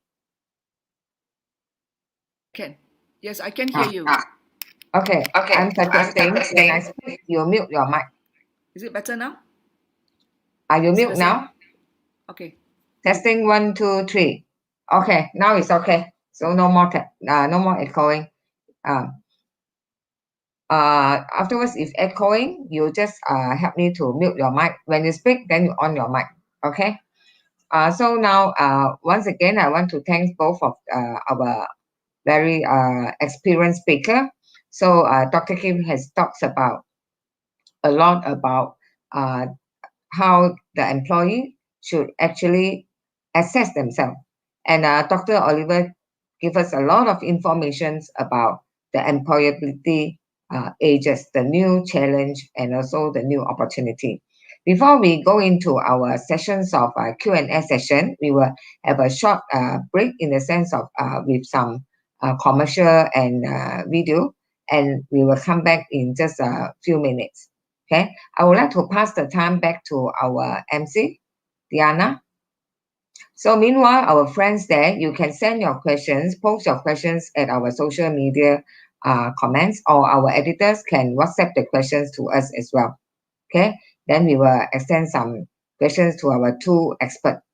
And now, can we have some music and our commercial video to be on?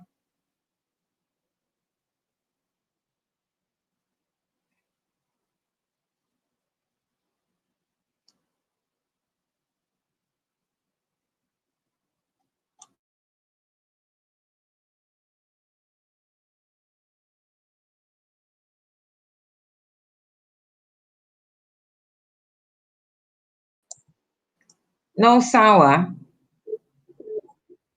No sound. No sound. Rewards.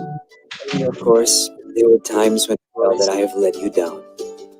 But you taught me that great effort is what is important in life. I know that you are a very caring and loving father. You have tried your best to provide for us.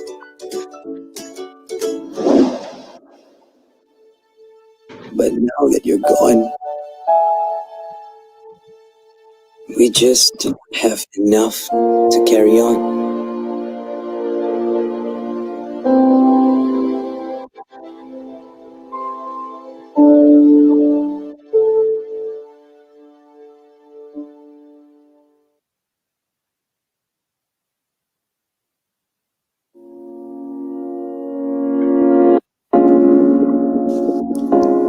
During these uncertain times, it is hard for us to get back our normal lives. Cases of bankruptcy and high cost of living are on the rise. Most of us lack the financial knowledge needed to combat this. To date, there are more than 300,000 cases of bankruptcy in Malaysia. 40% of millennials admitted to spending more than what they can afford. With these ongoing problems, how is your financial plan working out? Financial literacy is what you need to achieve your financial goals and financial freedom. Introducing Yulin Money, an online learning platform made specially for your financial needs. What is Yulin Money? Yulin Money is the most comprehensive and credible online financial education platform in Malaysia that will guide you to gain personal financial success. Everyone is welcome to become a part of the Yulin Money learning community, whether it is for educational purposes or for self-improvement. By learning through videos, live webinar, and online mentoring with our credible financial coaches, you'll get back on your financial track in no time.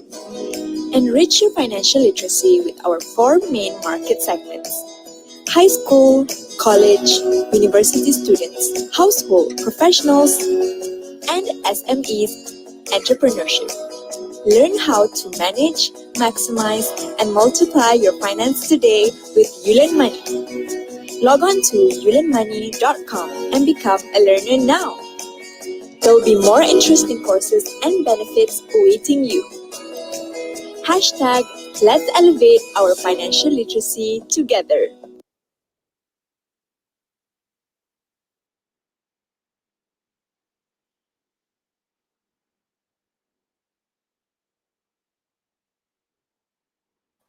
Okay, let's come back. Now, thanks to our two speakers, let the screen highlight on the speakers. Yeah. Okay. Is Dinana there? Receive any questions for both speakers? Yes. Do you have any questions ready for the two speakers? Yes, I do. I have a lot actually, but I'll just put down because I'm coming to the end of my internship as well, and looking very eagerly looking for a job. So, as a young, inexperienced job seeker, what what should I do? And like anything to wow the interviewees, or I mean the interviewer, or aside from the credentials and the how do you say the study that I'm taking, because I took creative writing, and the media agencies are just very strict when it comes to experience. So how do you do that?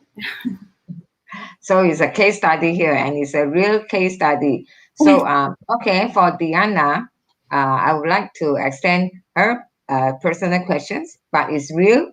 Would like Dr. Kit to give some advice on this to a young trainee like her. In fact, for us, Money Compass, and when we organize this event with the objective to help those unemployed undergraduates, which are just fresh graduates from the universities, they are actually flooding the market. So, but we see that now the market is the demand is less. You see, because a lot of businesses are closing down. So we want to motivate all these people, the young people, that they can be more innovative in seeking opportunity, not only from the job market, maybe in through entrepreneurship, or even to some online marketing opportunity. Now, I pass the time to Dr. Kit, probably from the psychology part, or maybe the emotional part of counseling you can provide to Diana. Yes. Okay, can you hear me? Yes. No echo, yeah? Okay, I would like to start off by asking you two questions. First is, do you know what kind of industry and job you want to go to? The first one, what industry you want to go to? Because just I heard you saying about media, right? You're studying, you studied media, and you want to go creative writing, and you want to go into media. So the second question is, do you know what kind of jobs you want? Yep, I do. More to editorial, copywriting. All right. Yeah, so those are very directly linked to your studies. Then the second is jobs. Now, jobs, it may not, like for example, but even you have done creative writing, but you do not necessarily have to work with the media company or even advertising, right? You can even work, like for example, with corporate communication of banking industry, or so many different industries, right? Especially those public listed company, because they will need to have a lot of corporate communication done to their stakeholders, yeah, especially being a public listed company. So those are the things that you need to ask which one you want to go to. All right. And I think you probably need to dispel the notion that because I'm a fresh grad, all these companies are looking for experienced people. Not quite true, because every company will need different levels of jobs, and of course, some they need to take some fresh grad for some jobs, because those more experienced wouldn't want to go for those jobs, because obviously it'll be less paying, and it's more suitable for fresh grad. So the thing is, I think for the fresh grad, you're starting off on a clean slate. Just throw as many resumes as possible to the companies, and do research about the companies. You see, I don't personally go out and look for people and recommend to company, yeah, to recruit. Meaning that I don't do the head hunting, so-called exact search job, but I do a lot more on the assessments. Yeah, companies have got few candidates they've identified, and they want to find out who is the most suitable one. So I'll do that for them. And as someone who does assessment or even interview for that matter, I mean, I don't go to the way as some of the companies will interview, because I use more on tools. But I have also been HR retainer, meaning that I actually do the operation side of my clients. Yeah, sometimes they don't have anyone, and they want me to go and help. For a certain period of time, I go in. So during those roles, I actually interview, yeah, candidates for my clients. Yeah? And there can be any position. There can be someone, like, for example, they don't have a head of HR for the time being. So I go in and do the work of a HR head director, or whatever you call it, and I help them to recruit someone to be the head or the director of HR. So one of the things, if you ask me, from that perspective, I interview the person. The person applied for the job, but did zero research about the company. I will kick the person out from the list, because what does it tell me about you? All right. And this is the competencies part we're talking about. You have a degree, so what? Everybody has a degree now. If you have degree from Oxford, Princeton, or whatnot, the big ones, I will look at it, oh, okay, Oxford. After that, I will just throw it aside, because that is not the main criterion for assessment. I want to see what is it that you have, like I mentioned about competencies, which Dr. Oliver also mentioned, like communication, critical thinking, and so forth, right? Yeah, so we look for that. Yeah. So the basic thing, you come and apply for this job, you don't do the basic homework. You don't even know what company is about. I don't expect you to know everything, but the basic thing. Yeah. So those kind of things. So for a fresh grad, as I mentioned, don't worry, you'll be judged, yeah, accordingly, because that is where you are. We cannot compare you with someone with 10 years experience, right? So yeah, just shoot off as many resumes as possible, and do homework, and like I mentioned, ask yourself, what is it that you want? Even in creative writing, what will make you perk up? What will make you jump up from a bed to work? That's the kind of job that you go, and that will make you happier, and your company also will see the benefit of reaping from your contribution. That's how I see it. Good. Thank you. Okay, now we have a question from Facebook to Dr. Oliver. What would be the types of higher learning studies in colleges or universities that would be suitable for employability to this new norm post-COVID market situation? Okay, I think this is very interesting, because all the university are also somewhat, I would use, but caught in this new norm, because they've been traditionally using face-to-face lecturing and training and teaching. So if I'm going to join the university now, I'll look at program that have digital skills imparted into it, and the digital skills imparted in it, look at the syllabus and content, so that before I embark into it. Now, this is a truly a transformative change. And most education institutions, not only in Malaysia, worldwide, are going into this lockdown of change. You find that many lecturers, especially the older generation, don't want to do lecturing online or not used to this kind of capacity, will be incapacitated. So young people have to move into that area to learn new skill. Data analytics, okay, for example, robotics, artificial intelligence. If I start all over again, we very important that we should go into it. And we cannot control the change so fast. But because in Malaysia, there's one bottleneck, MQA approval, with due respect. Okay. So you need to go to training providers offer these courses. UCC will not change so fast. They take a lag time, 2 or 3 years before they can adapt to change. Honest to goodness, because I used to run a college before. So you want to have new skills, go to colleges, go to training center like us or others to offer you these new skills. Because university will not be able to offer you this new skill right now. Okay. And Diana, for just on your question, which was very interesting, that Dr. Kit has gave you a very good overall perception of what you should do. Since you are now Emmy's what called MC, you must have some extroverted personality. Now, one of the big things you should do now, if I were you, is to talk to universities who are transforming to e-learning. The lecturers are usually the mundane, stereotype inside the box. They cannot communicate outside the box. And the students are now virtual outside the box, outside university. You become the so-called the integrator, help the inside the box to integrate with the outside the box student. This is a lot of new jobs available, provided you're IT savvy and also you're good in your communication skill. You know what the student wants. They want, for example, more video learning, more workshop rather than theory on the paper, which they refer into the internet anytime, Google it. So you've got a good opportunity yourself, Diana. Since you are now young, vibrant, you're a DJ, can talk. Because the outside the student in the box are always talking, the inside the stereotype lecturers of the past, there's professors, with due respect, not all, many of them are introverted and very hard to adapt to online learning. Thank you. So, is everyone ready for the forum talk?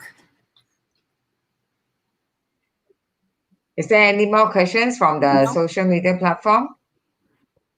Okay, thanks, Diana. So we have a real case study questions and also a question from Facebook. Yes. And for Dr. Oliver and also Dr. Keith, just now, after hearing both of your sharing, so I also have a lot of thought in my mind. Looking at the current scenario, because the job market has been confronting challenges, so the size of the market is become reducing because of this pandemic, and also the upcoming the evolution of this robotic. A lot of jobs will be replaced. So, but of course, the population will be still increasing, even it's under control. So, what we worried is in future. So, there will be less job opportunity, or like what Dr. Oliver mentioned, a lot of jobs will change its form of the function of the jobs. Maybe Dr. Oliver, I have a questions on this embracing the change. We would like you to elaborate on this, like for employer, particularly for employer as well, and of course employee. Maybe I would like Dr. Kit to talk about the employee part. I would like Dr. Oliver to talk on the employer part. Okay. Okay. I think Dr. Kim first. So all this transformation is happening. So I mean, human, of course, we are the master of this producing the job opportunity, or also producing this robotic evolution. So how are we able to balance among the two to make the job market, or to make the world in a more harmonized sort of a more balancing situation, so that the job market, when we talk about the demand and supply, can be meet together in order that there would not be very stringent or tension or intense kind of situation happen to the whole economic cycle. So maybe Dr. Kip, you can talk about from the employee perspective. Okay, just to get a bit more clarification. So what you were trying to explore is how could we balance between the job demand and the job supply? Is Yeah, that right?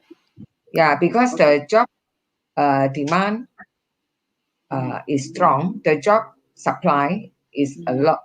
What I mean is the employees a lot, employers demand is less. Okay. All right. Okay. I always believe that there is an opportunity in any crisis. Yeah. And obviously, right now, the world is going through the biggest crisis because it's a pandemic, right? So everybody is, in a way, affected, but not everybody's pocket is affected. That's a fact. Now, what do I mean by that? Some industries are, in fact, doing better in this pandemic. Yeah. I was just talking to someone, and also, I mean, talk and also I heard someone, as simple as someone who does all these aquariums, the glass aquariums, right? You would think that no business, right? Everybody's affected. But it's actually not quite true because in this pandemic, people are staying at home, all right? And not everybody is poor.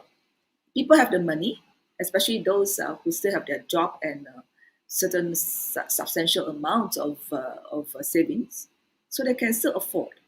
So they go into the hobby because now I can't go out to work, and for some, literally no work, or for some, they have more time because now less traveling hours, less traffic jam, wasted time on the road, so that I could actually go into the hobbies and shops like this are actually seeing a spike in the demand for hobbies, like this.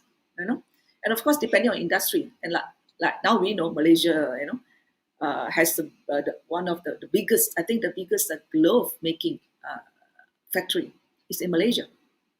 Yeah, and overall Malaysia produce quite a fair bit of percentage for the world supply, and these companies are Uh, doing so well. So any, yeah, yes, Dr. Kate, yeah, I would like to specifically touch on the employee perspective in the yes, sense that precisely. now employee, let's say we look at the angle of the job supply is Mhm. somehow is disappearing. Let's say we talk about the occupation like pilot. Now, Mhm. pilot, they have to become a hawker. So I would like you to uh, share, but they can be a very successful hawker and they can even earn as equally as good as being as a pilot. So I mean the psychology and the emotion uh, adaptation. I would like you to think about it because as a pilot, but transform into a hawker, but is actually an entrepreneur. As how you have mentioned, he actually pursue his interest in providing those hawker food. Sort of maybe I would like you to touch on a little bit on this Yeah, part. that's where actually I'm going to. So what I give you the scenario that in any crisis there's opportunity. So basically, if you look at the world now because of the pandemic, all right, so-called last time job supplies were everywhere. Now certain industries will get a spike. Like I mentioned, like glove company, they cannot catch up with production, right?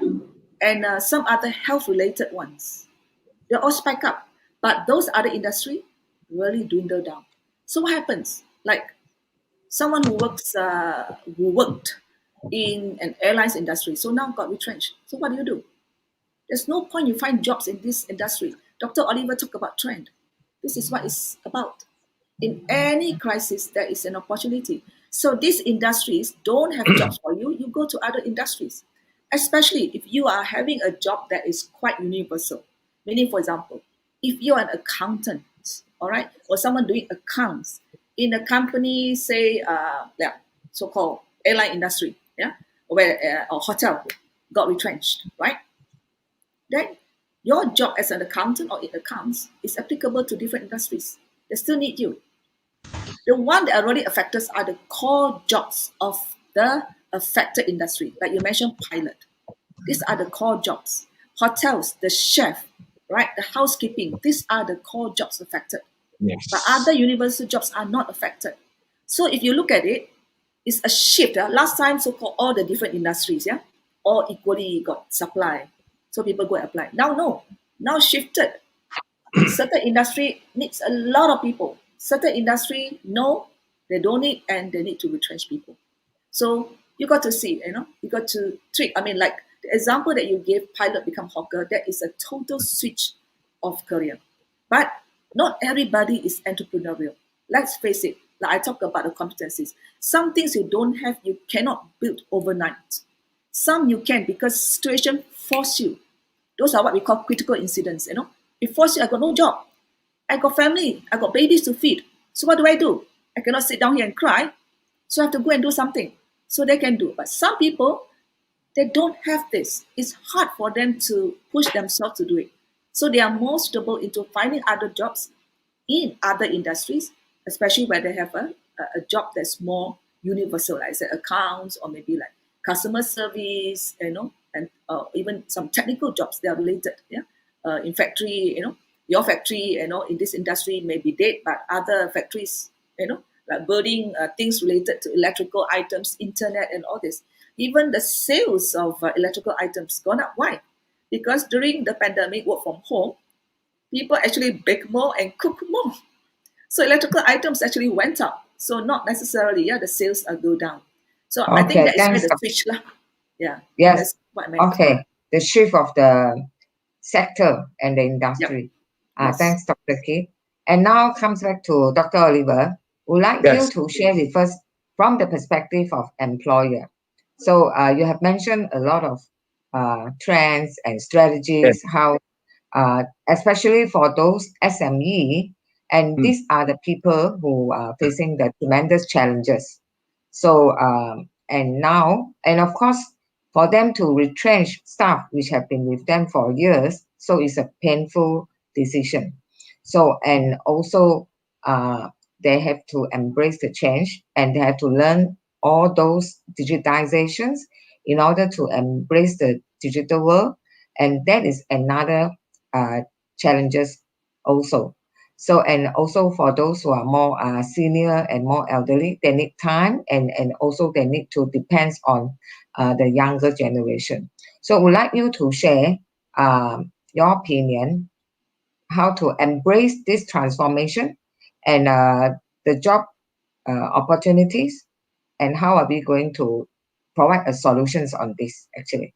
Okay. Good. Thank you, Miss Amy. And I think Dr.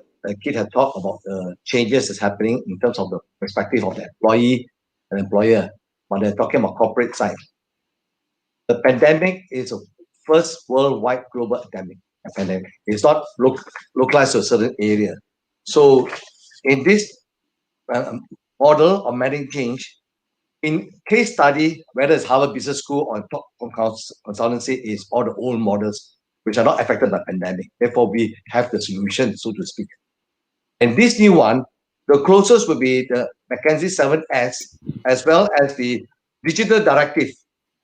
So the digital directive is you must first of all study the strategy, how to evolve yourself from your capability to a digital capability in the organization.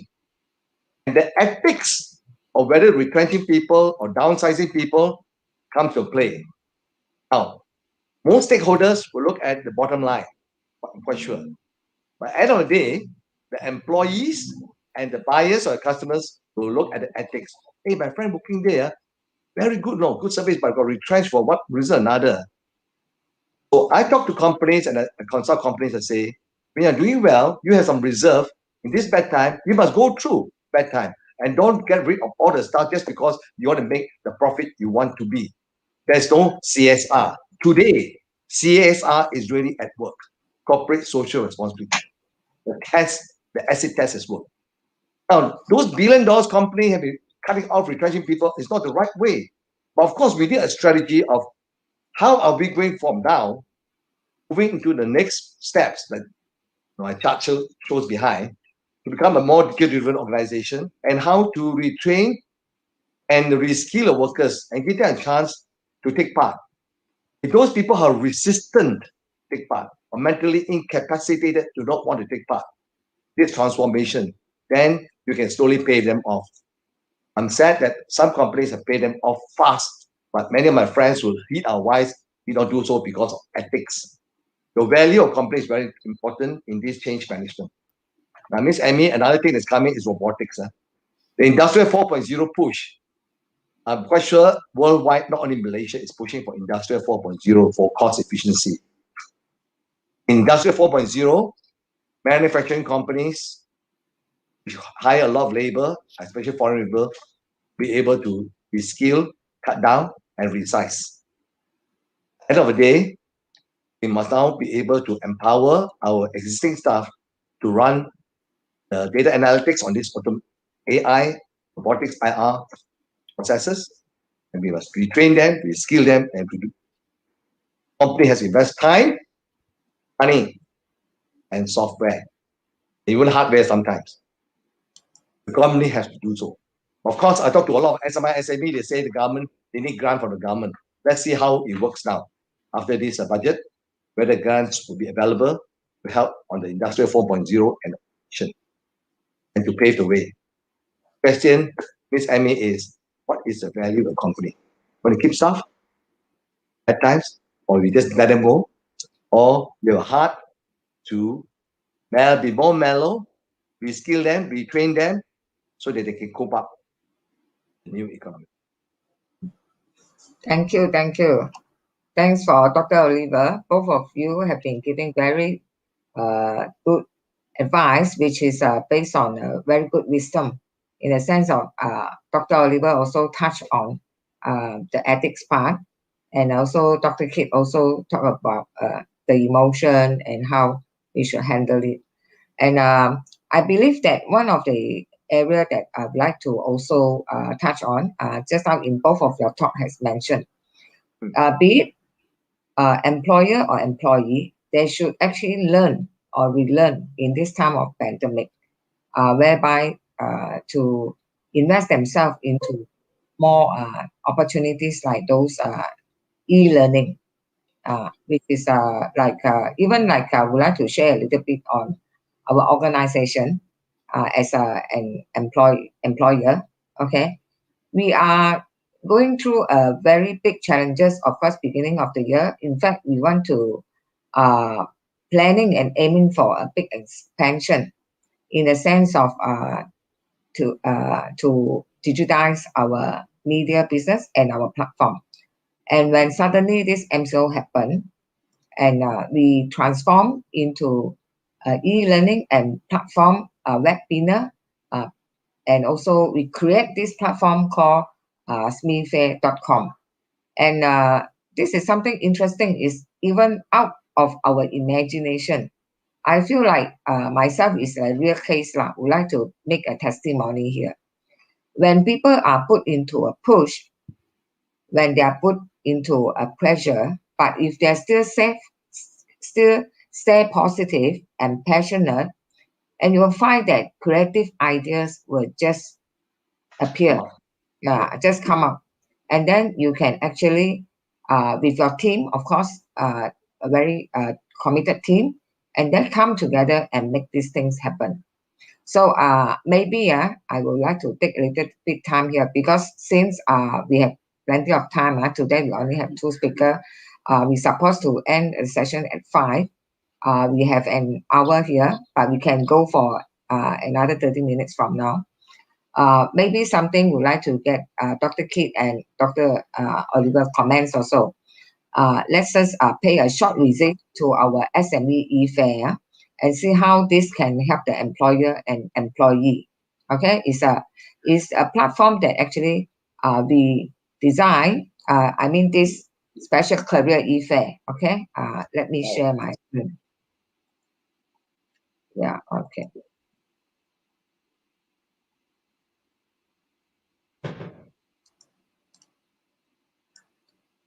This one is, I think, is on the.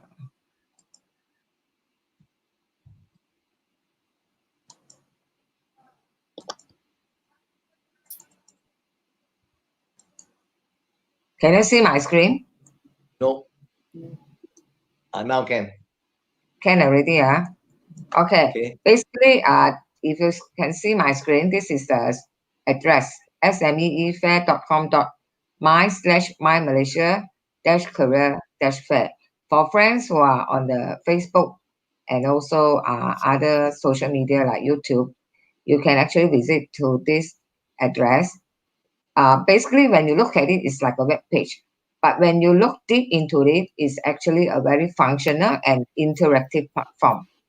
So over here, we have welcoming everybody with this notice of informations, what events and what activities we are going to have this next few days, and what kind of promotional activities we have. And scrolling down, you can see that we have this visitor center and also this exhibitor center. When you click into the center, you can ask for some consultation or advice or even getting some information. And we have an introductory video here. Moving Okay. down, you can see that, is it clear? Can you see? Can, Yeah, can. can. Yep. Moving down, you can see that this is the hall TV, whereby just now our Dr. Oliver is giving a sharing. And over here, you can see on the left side and the right side, there are actually interactive button for you to do your IQ test, your behavioral test, your financial literacy test. Wow. Yes, very interesting. So these employees, after doing all these IQ tests, they know that their value. They can know their value, whether they are capable and employable. And all these tests also can be collected by the employer as well. And on the right hand side, you can see this one is for employer or employee inquiries. They can click into it. They can inquire about anything they want to know about this event. And we have this employee resume submission. So just now, actually in between, I received a call from, actually I'm at office. I received an inquiry from an employee asking how they submission the resume. So I asked them because this employee actually watched from the Facebook, Wow. but he do not know that how to access into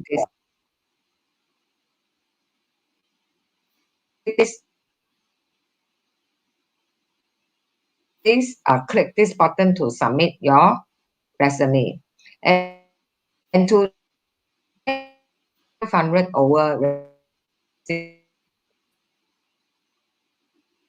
and also resume from fresh graduates, retrenched from the age of 22 years old until 50 years old. Also, we have all type level of training up to the level of director. Okay, so and it's very interesting. And then when moving down, you can see we have 5 interview session. So we have trained a number of HR assistants. These HR assistants, they are here. Now they are on duty. Okay. 6 of them, they are on duty. And Wow. if you want to make an interview, each of them, they are, when you click, can you see what does appear? Can you see my screen now? Yeah, but I can see the word appearing. You can see a calendar or not? Can you see a calendar? No, not calendar. No. Not calendar. Oh yeah, I know. Because why? When change screen, it's like that one. You just wait. I show you. Very interesting one.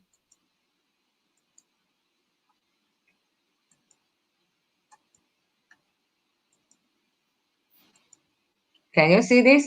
Just now when I click the schedule the calendar, so this is our interviewee, a very sweet lady, is a real person. So now Wow. she is providing 15 minutes interview, and this one is her slot.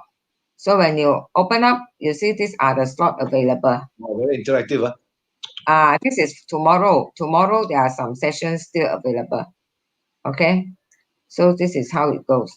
So this is the real and interactive online platform. After much brainstorming, with our colleague. These things is happening. So let me change back my screen. Okay.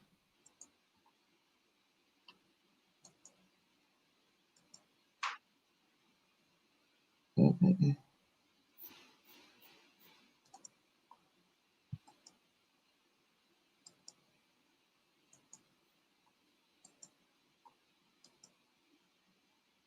Mm.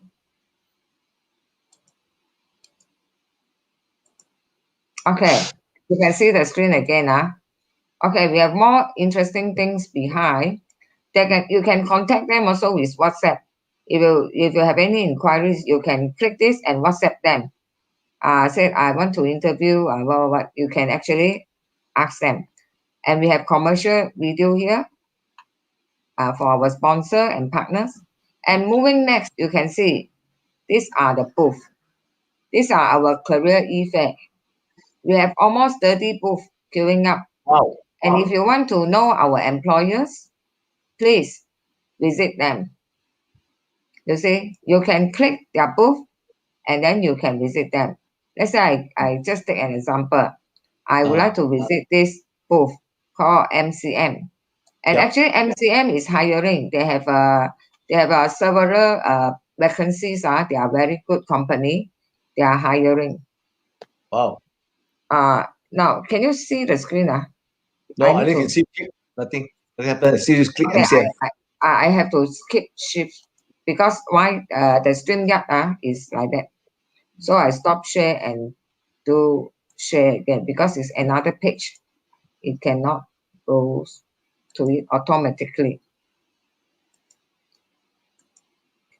This after click in you can see this is the boss, the CEO and the founder, and also our partner, our joint organizer of this event.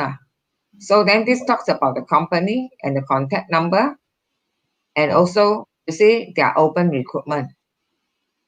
See, they are looking for all this and in a very detailed writing.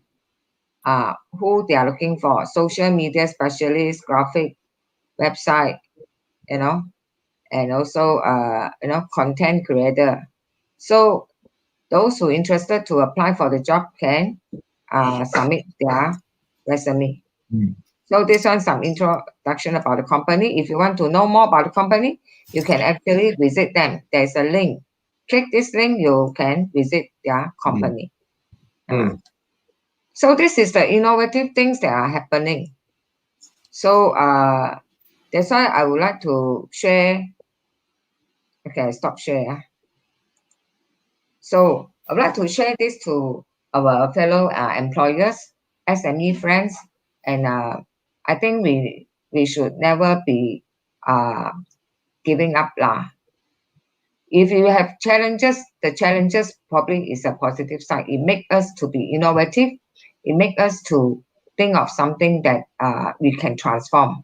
So this platform, it never happens on one day.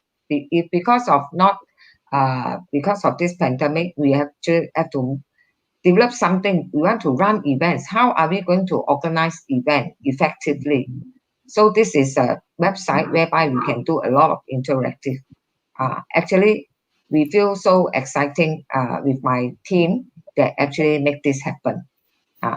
So this is for the employer side, and also we are very grateful to have so many friends to support us during this time. And actually, when investing on ourselves for the employees, I would like just now Dr. Oliver or Dr. Kit also mentioned about e-learning. Dr. Oliver, we would like to say something about how these young people or even any age, how should they embrace e-learning? I think, if I'm not mistaken, Miss Amy, most young people are on the Facebook, on the handphone. They are always on learning. Or what they But learn, the we do not social know. media, these Social are media, not serious learning. it's not serious learning. But the research have been done that the 21 to 35 years old who are always on a handphone all the time have now developed a handphone social media learning culture. You cannot teach the person more than an hour. It's only half an hour, 15, 20 minutes. They have to stop learning. That means, for example, if your company want to teach the employees to learn, you don't expect him to read the thing for 1 hour or 2 hours on a handphone on a laptop, especially these youngsters. They are always one flip, flop, flip, flop, flip, flop. So the learning must be big size, bite size, small size, 5, 10, 15, 20 minutes, 5, 10, 15 minutes. It cannot be 1 hour, 2 hours learning. If not, you will Correct. fail. I totally fail. agree with you. And how about Dr. Kate? Would you like to give some comments on the e-learning part? Okay, I would like to come from, I did adult learning. So basically what you're talking about is all adult learning. Now the thing is about learning, what is considered learning? All right, for some, learning is, I read something like learning. Is that learning? All right. Another thought is that learning is not called learning until there's a change, whether to your way of thinking or whether it's because of acquisition of new knowledge or a change of mindset. So we use Yes. the word learning in a very, sometimes loose manner in the sense that, very general. All right. Even a learning social media is debatable. I would really consider that it's not learning because we have to take the fact that learning has changed. The way how learning takes place has changed tremendously. I'm talking about ours. We are probably about the same generation, and Diana, you're on the other extreme, right? So for the young people, even for us, I would say anyone, go social media. Would I say that a person hasn't learned? Not necessarily. I can read serious stuff on social media. It's how I pick and which one I choose to learn. Yeah, again, the word learn, and what effect has it got on you? It's just you read something, because you have nothing to do, just to pass time. Probably, and that knowledge never registered in your mind. I don't call that as learning. It's Exactly. just passing time. I You truly see? agree with you. In fact, Yeah. in life itself, I believe that many a times there are different trend and fashion and evolution. Even those days when our time we read books, books will be our passion. And today books is another form of appearance. It become ebook. Like those days, the magazine is a printed magazine. Money Compass is actually a publisher of a print magazine, but today we evolved to become a publisher of email and also the online platform. And when we talk about e-learning that part, in fact, we are so grateful that these 2 years we are also have catching up into this education of financial literacy education. Mhm. So one thing I believe is very important to invest on our young people especially, and also even to any ordinary public about learning on financial literacy. I It's have a very, platform would like to share, and probably Dr. Oliver and Dr. Kit, you may comment on it. Something very interesting, it will impress you too. Just give me 5 minutes on this, okay? And I believe that the young people and even the public and the employees, they can learn a big deal from here. Can I see my screen? Yeah. yeah. Just now, you Not can see. see my screen? Now can, yes. Yes. Just now, there is a commercial about you learn money, okay, and then it talks about the problem of Malaysian illiterate, financial illiterate population. Actually, two out of three are not financial literate, and this make the situation even worse when the pandemic is happening. So, and a lot of these people are now taking EPF out of uh, the saving out of EPF, so it will be some worrisome future for them. Now, looking at this online platform, it's called You Learn Money.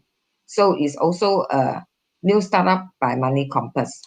So this You Learn Money, when you look at it, you see we are going through 2 years of transformation to bring this financial literacy into 4 market segments, which is high school, college, household, professionals, SME, and entrepreneurs. So we also come together to promote our events, and you can see that our last event yesterday, this one is Biar Celik Jangan Pelik, is for our Malay community friends and members. We even invited one of these renowned speaker, Azizi Ali, is our country very popular author. He has published more than uh, 50 books about financial and investment. So we invited him to come to speak with us. And also he will become our financial coach and providing video contents for us. And you can see we have signature program. This signature program, when talk about financial literacy, value 3-in-1, we have actually penetrated to Malaysia universities about signing universities letter of interest and MOU with them, Memorandum of Understanding, and we are in the process of getting the MQA for this program, so that all university students in Malaysia, they can learn financial literacy through online learning. This will be a big blessing to them, and so that can be wise in learning financial literacy. So you see, this is some of the sample video about what is you learn money, and also this one our master coaches. You can see that they are all experienced and qualified. So some of them like this Nicholas Chu, he is actually the best educator of CFP, Certified Financial Planner, is highly qualified. And our friends are from like Azizi Ali, Sifu Suhaimi, Abang Abu, all are financial uh, certified. Even Max is actually our professor of this business and investment. And Zaina is a very qualified, certified financial consultant of Takafu. Okay, so and we have a lot of testimony from these young people after enjoy the lessons. And we have a lot of blog articles as well in this platform. Uh, so we have signed partnerships and support and letter of confirmation from almost 40 universities. Wow. So yeah, so when come to this, we say that this is something that we really want to help the nation building in transforming the young people mindset. Maybe before ending the sessions, I would like to share with you one of the video clip, exactly like what Dr. Oliver said. Young people, they have no patience. They just want short 3 minutes clips. This is what we are going to present to them. One of the 3 minutes clips. And we have made 70 videos for them in one bundle so that they can watch anytime, and then they can answer the quiz, and they can actually acquire a certificate. And this certificate, and also we have the support from Jabatan Pendidikan Tinggi, okay, Ministry of Education. So let us watch this video. Yeah. See. Huh?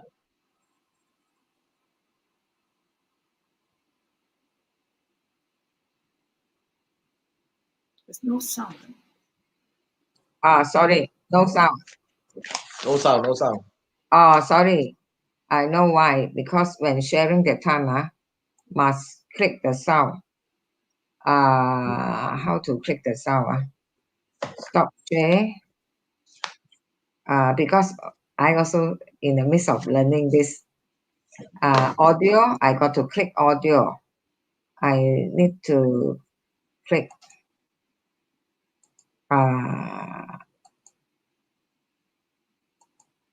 I think I dare not to test all the all the button.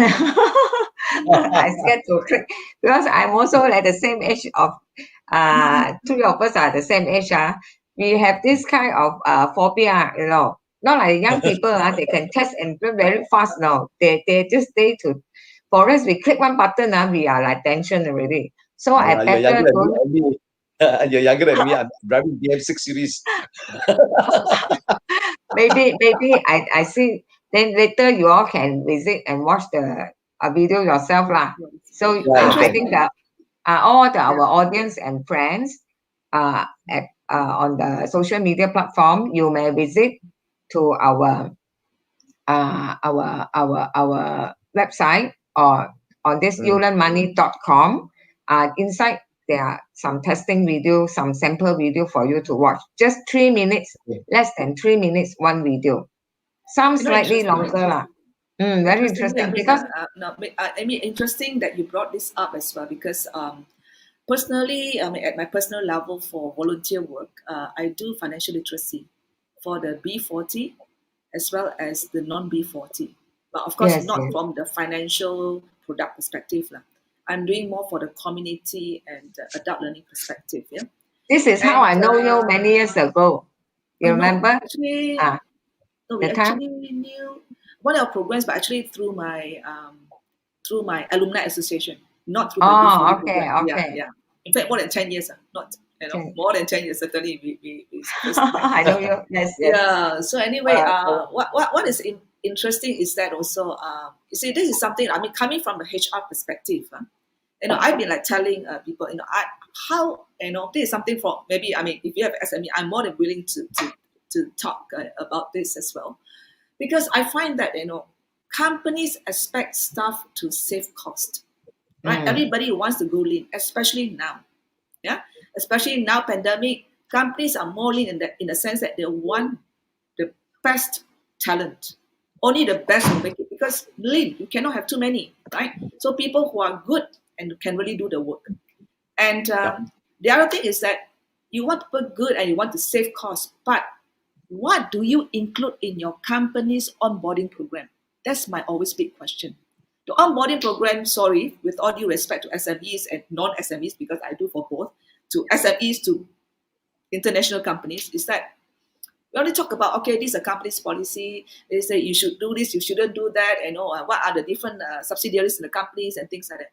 How many companies include financial literacy in their onboarding program? yes. And I think that is very important, especially for SMEs. Your challenge Thanks for is to highlighting this. your challenge is to keep your overhead costs as efficient as possible because you're small. Unless you have a deep pocket, and how many of us have that Yeah. deep pocket, right? So you really need to put this as part of your onboarding program. So HR people cannot think, oh, I want onboarding program so that I brief them about the company policy, how many leave days you have. Okay, these are your company's guidebook, and these are the company business, blah blah blah. But you want people to save costs. The principle is very easy to me. If the staff themselves cannot manage own money, you expect them to manage your company's money? No, they don't know how to save costs for you because there is no notion of money. And to let you know a real life experience, I've known of young people who have no idea what is FD, fixed deposit. They don't know what is it. All right. And I've met people around our age until today refuse to do online banking. And probably take money will go to the counter. ATM card also don't use much. So this is basic financial literacy. And why is it important, especially in this pandemic? Correct. In any time when the economy is bad, the crime rate will increase. And these are not crime rate that comes into your house, a burglar. In fact, I don't know whether you've seen some WhatsApp funny video talking about how these burglars are complaining business is bad because everybody stays at home. They cannot break into the house. That's a joke, right?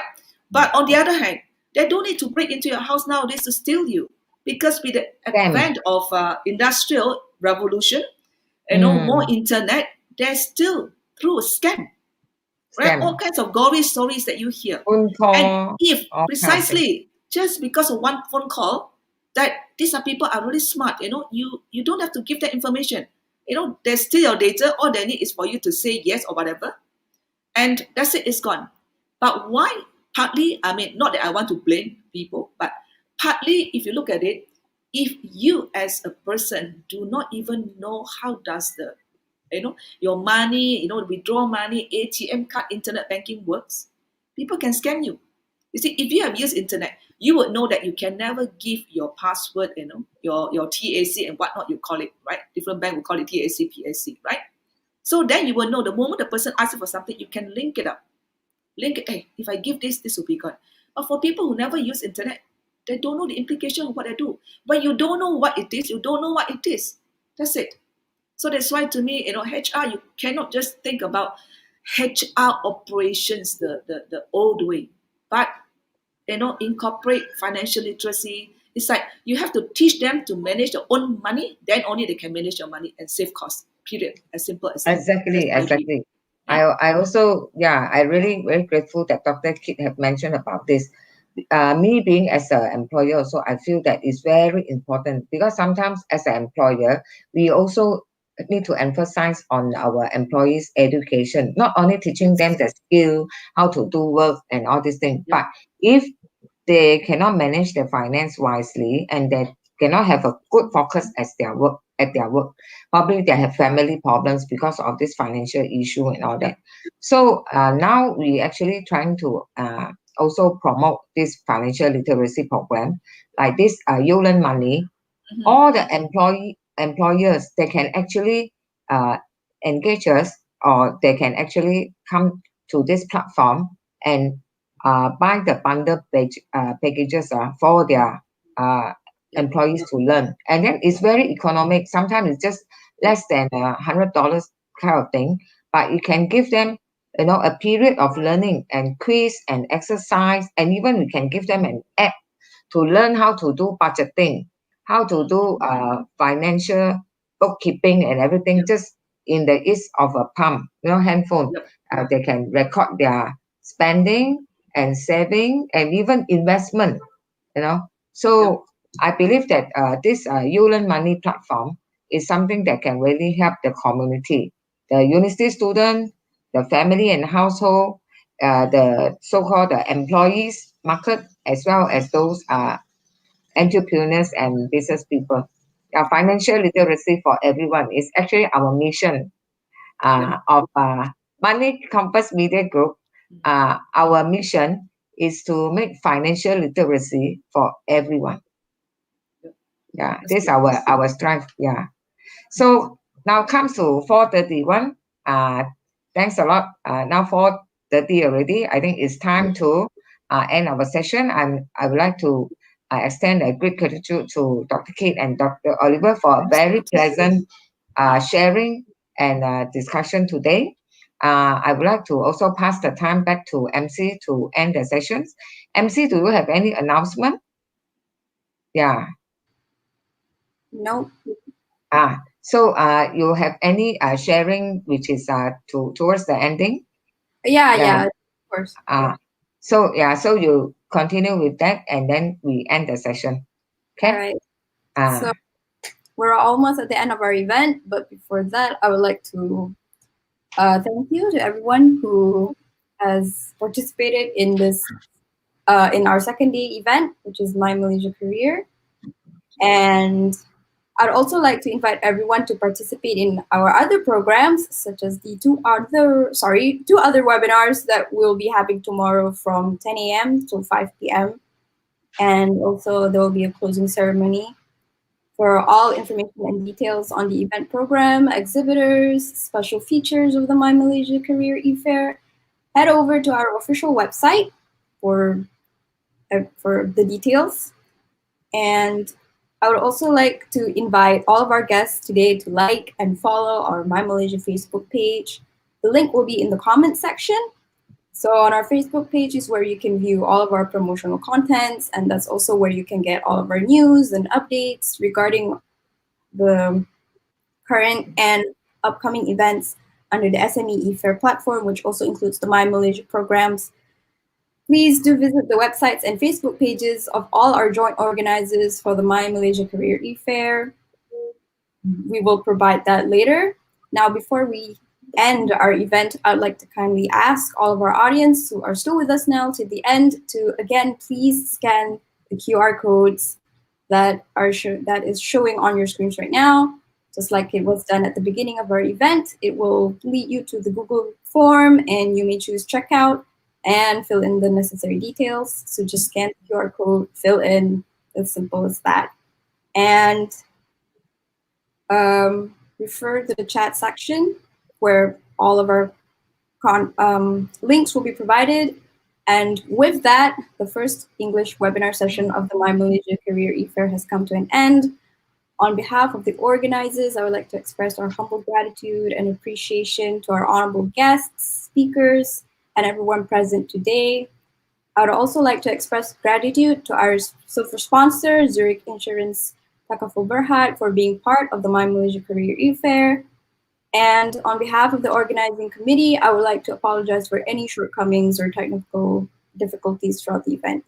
Thank you so much for joining our webinar session today. I hope to see you all again tomorrow for the second and third webinar session of the My Malaysia Career E-Fair. It's been a pleasure to be with you today. Stay safe, stay healthy, be safe, and have a good day ahead. Thank you. Thank you, Amy. Thank you. Thank you. And Diana called me. Call me. I give a tip on how to tap on customer experience job. All right. Okay, good. New field, customer experience. Yeah, definitely. Thank you. So Okay, we will bye. have time to yum cha. We have a lot of things to talk. Yeah, And Amy, you are ahead of the curve, lah. yes, Last time I saw you, we must. 10 years, now you're 10 years ahead, again ahead of the curve. Bye bye. Bye. Let's have some music. Music for closing. Yeah, thank you. God bless everybody. Bye. God bless everybody. Music, please.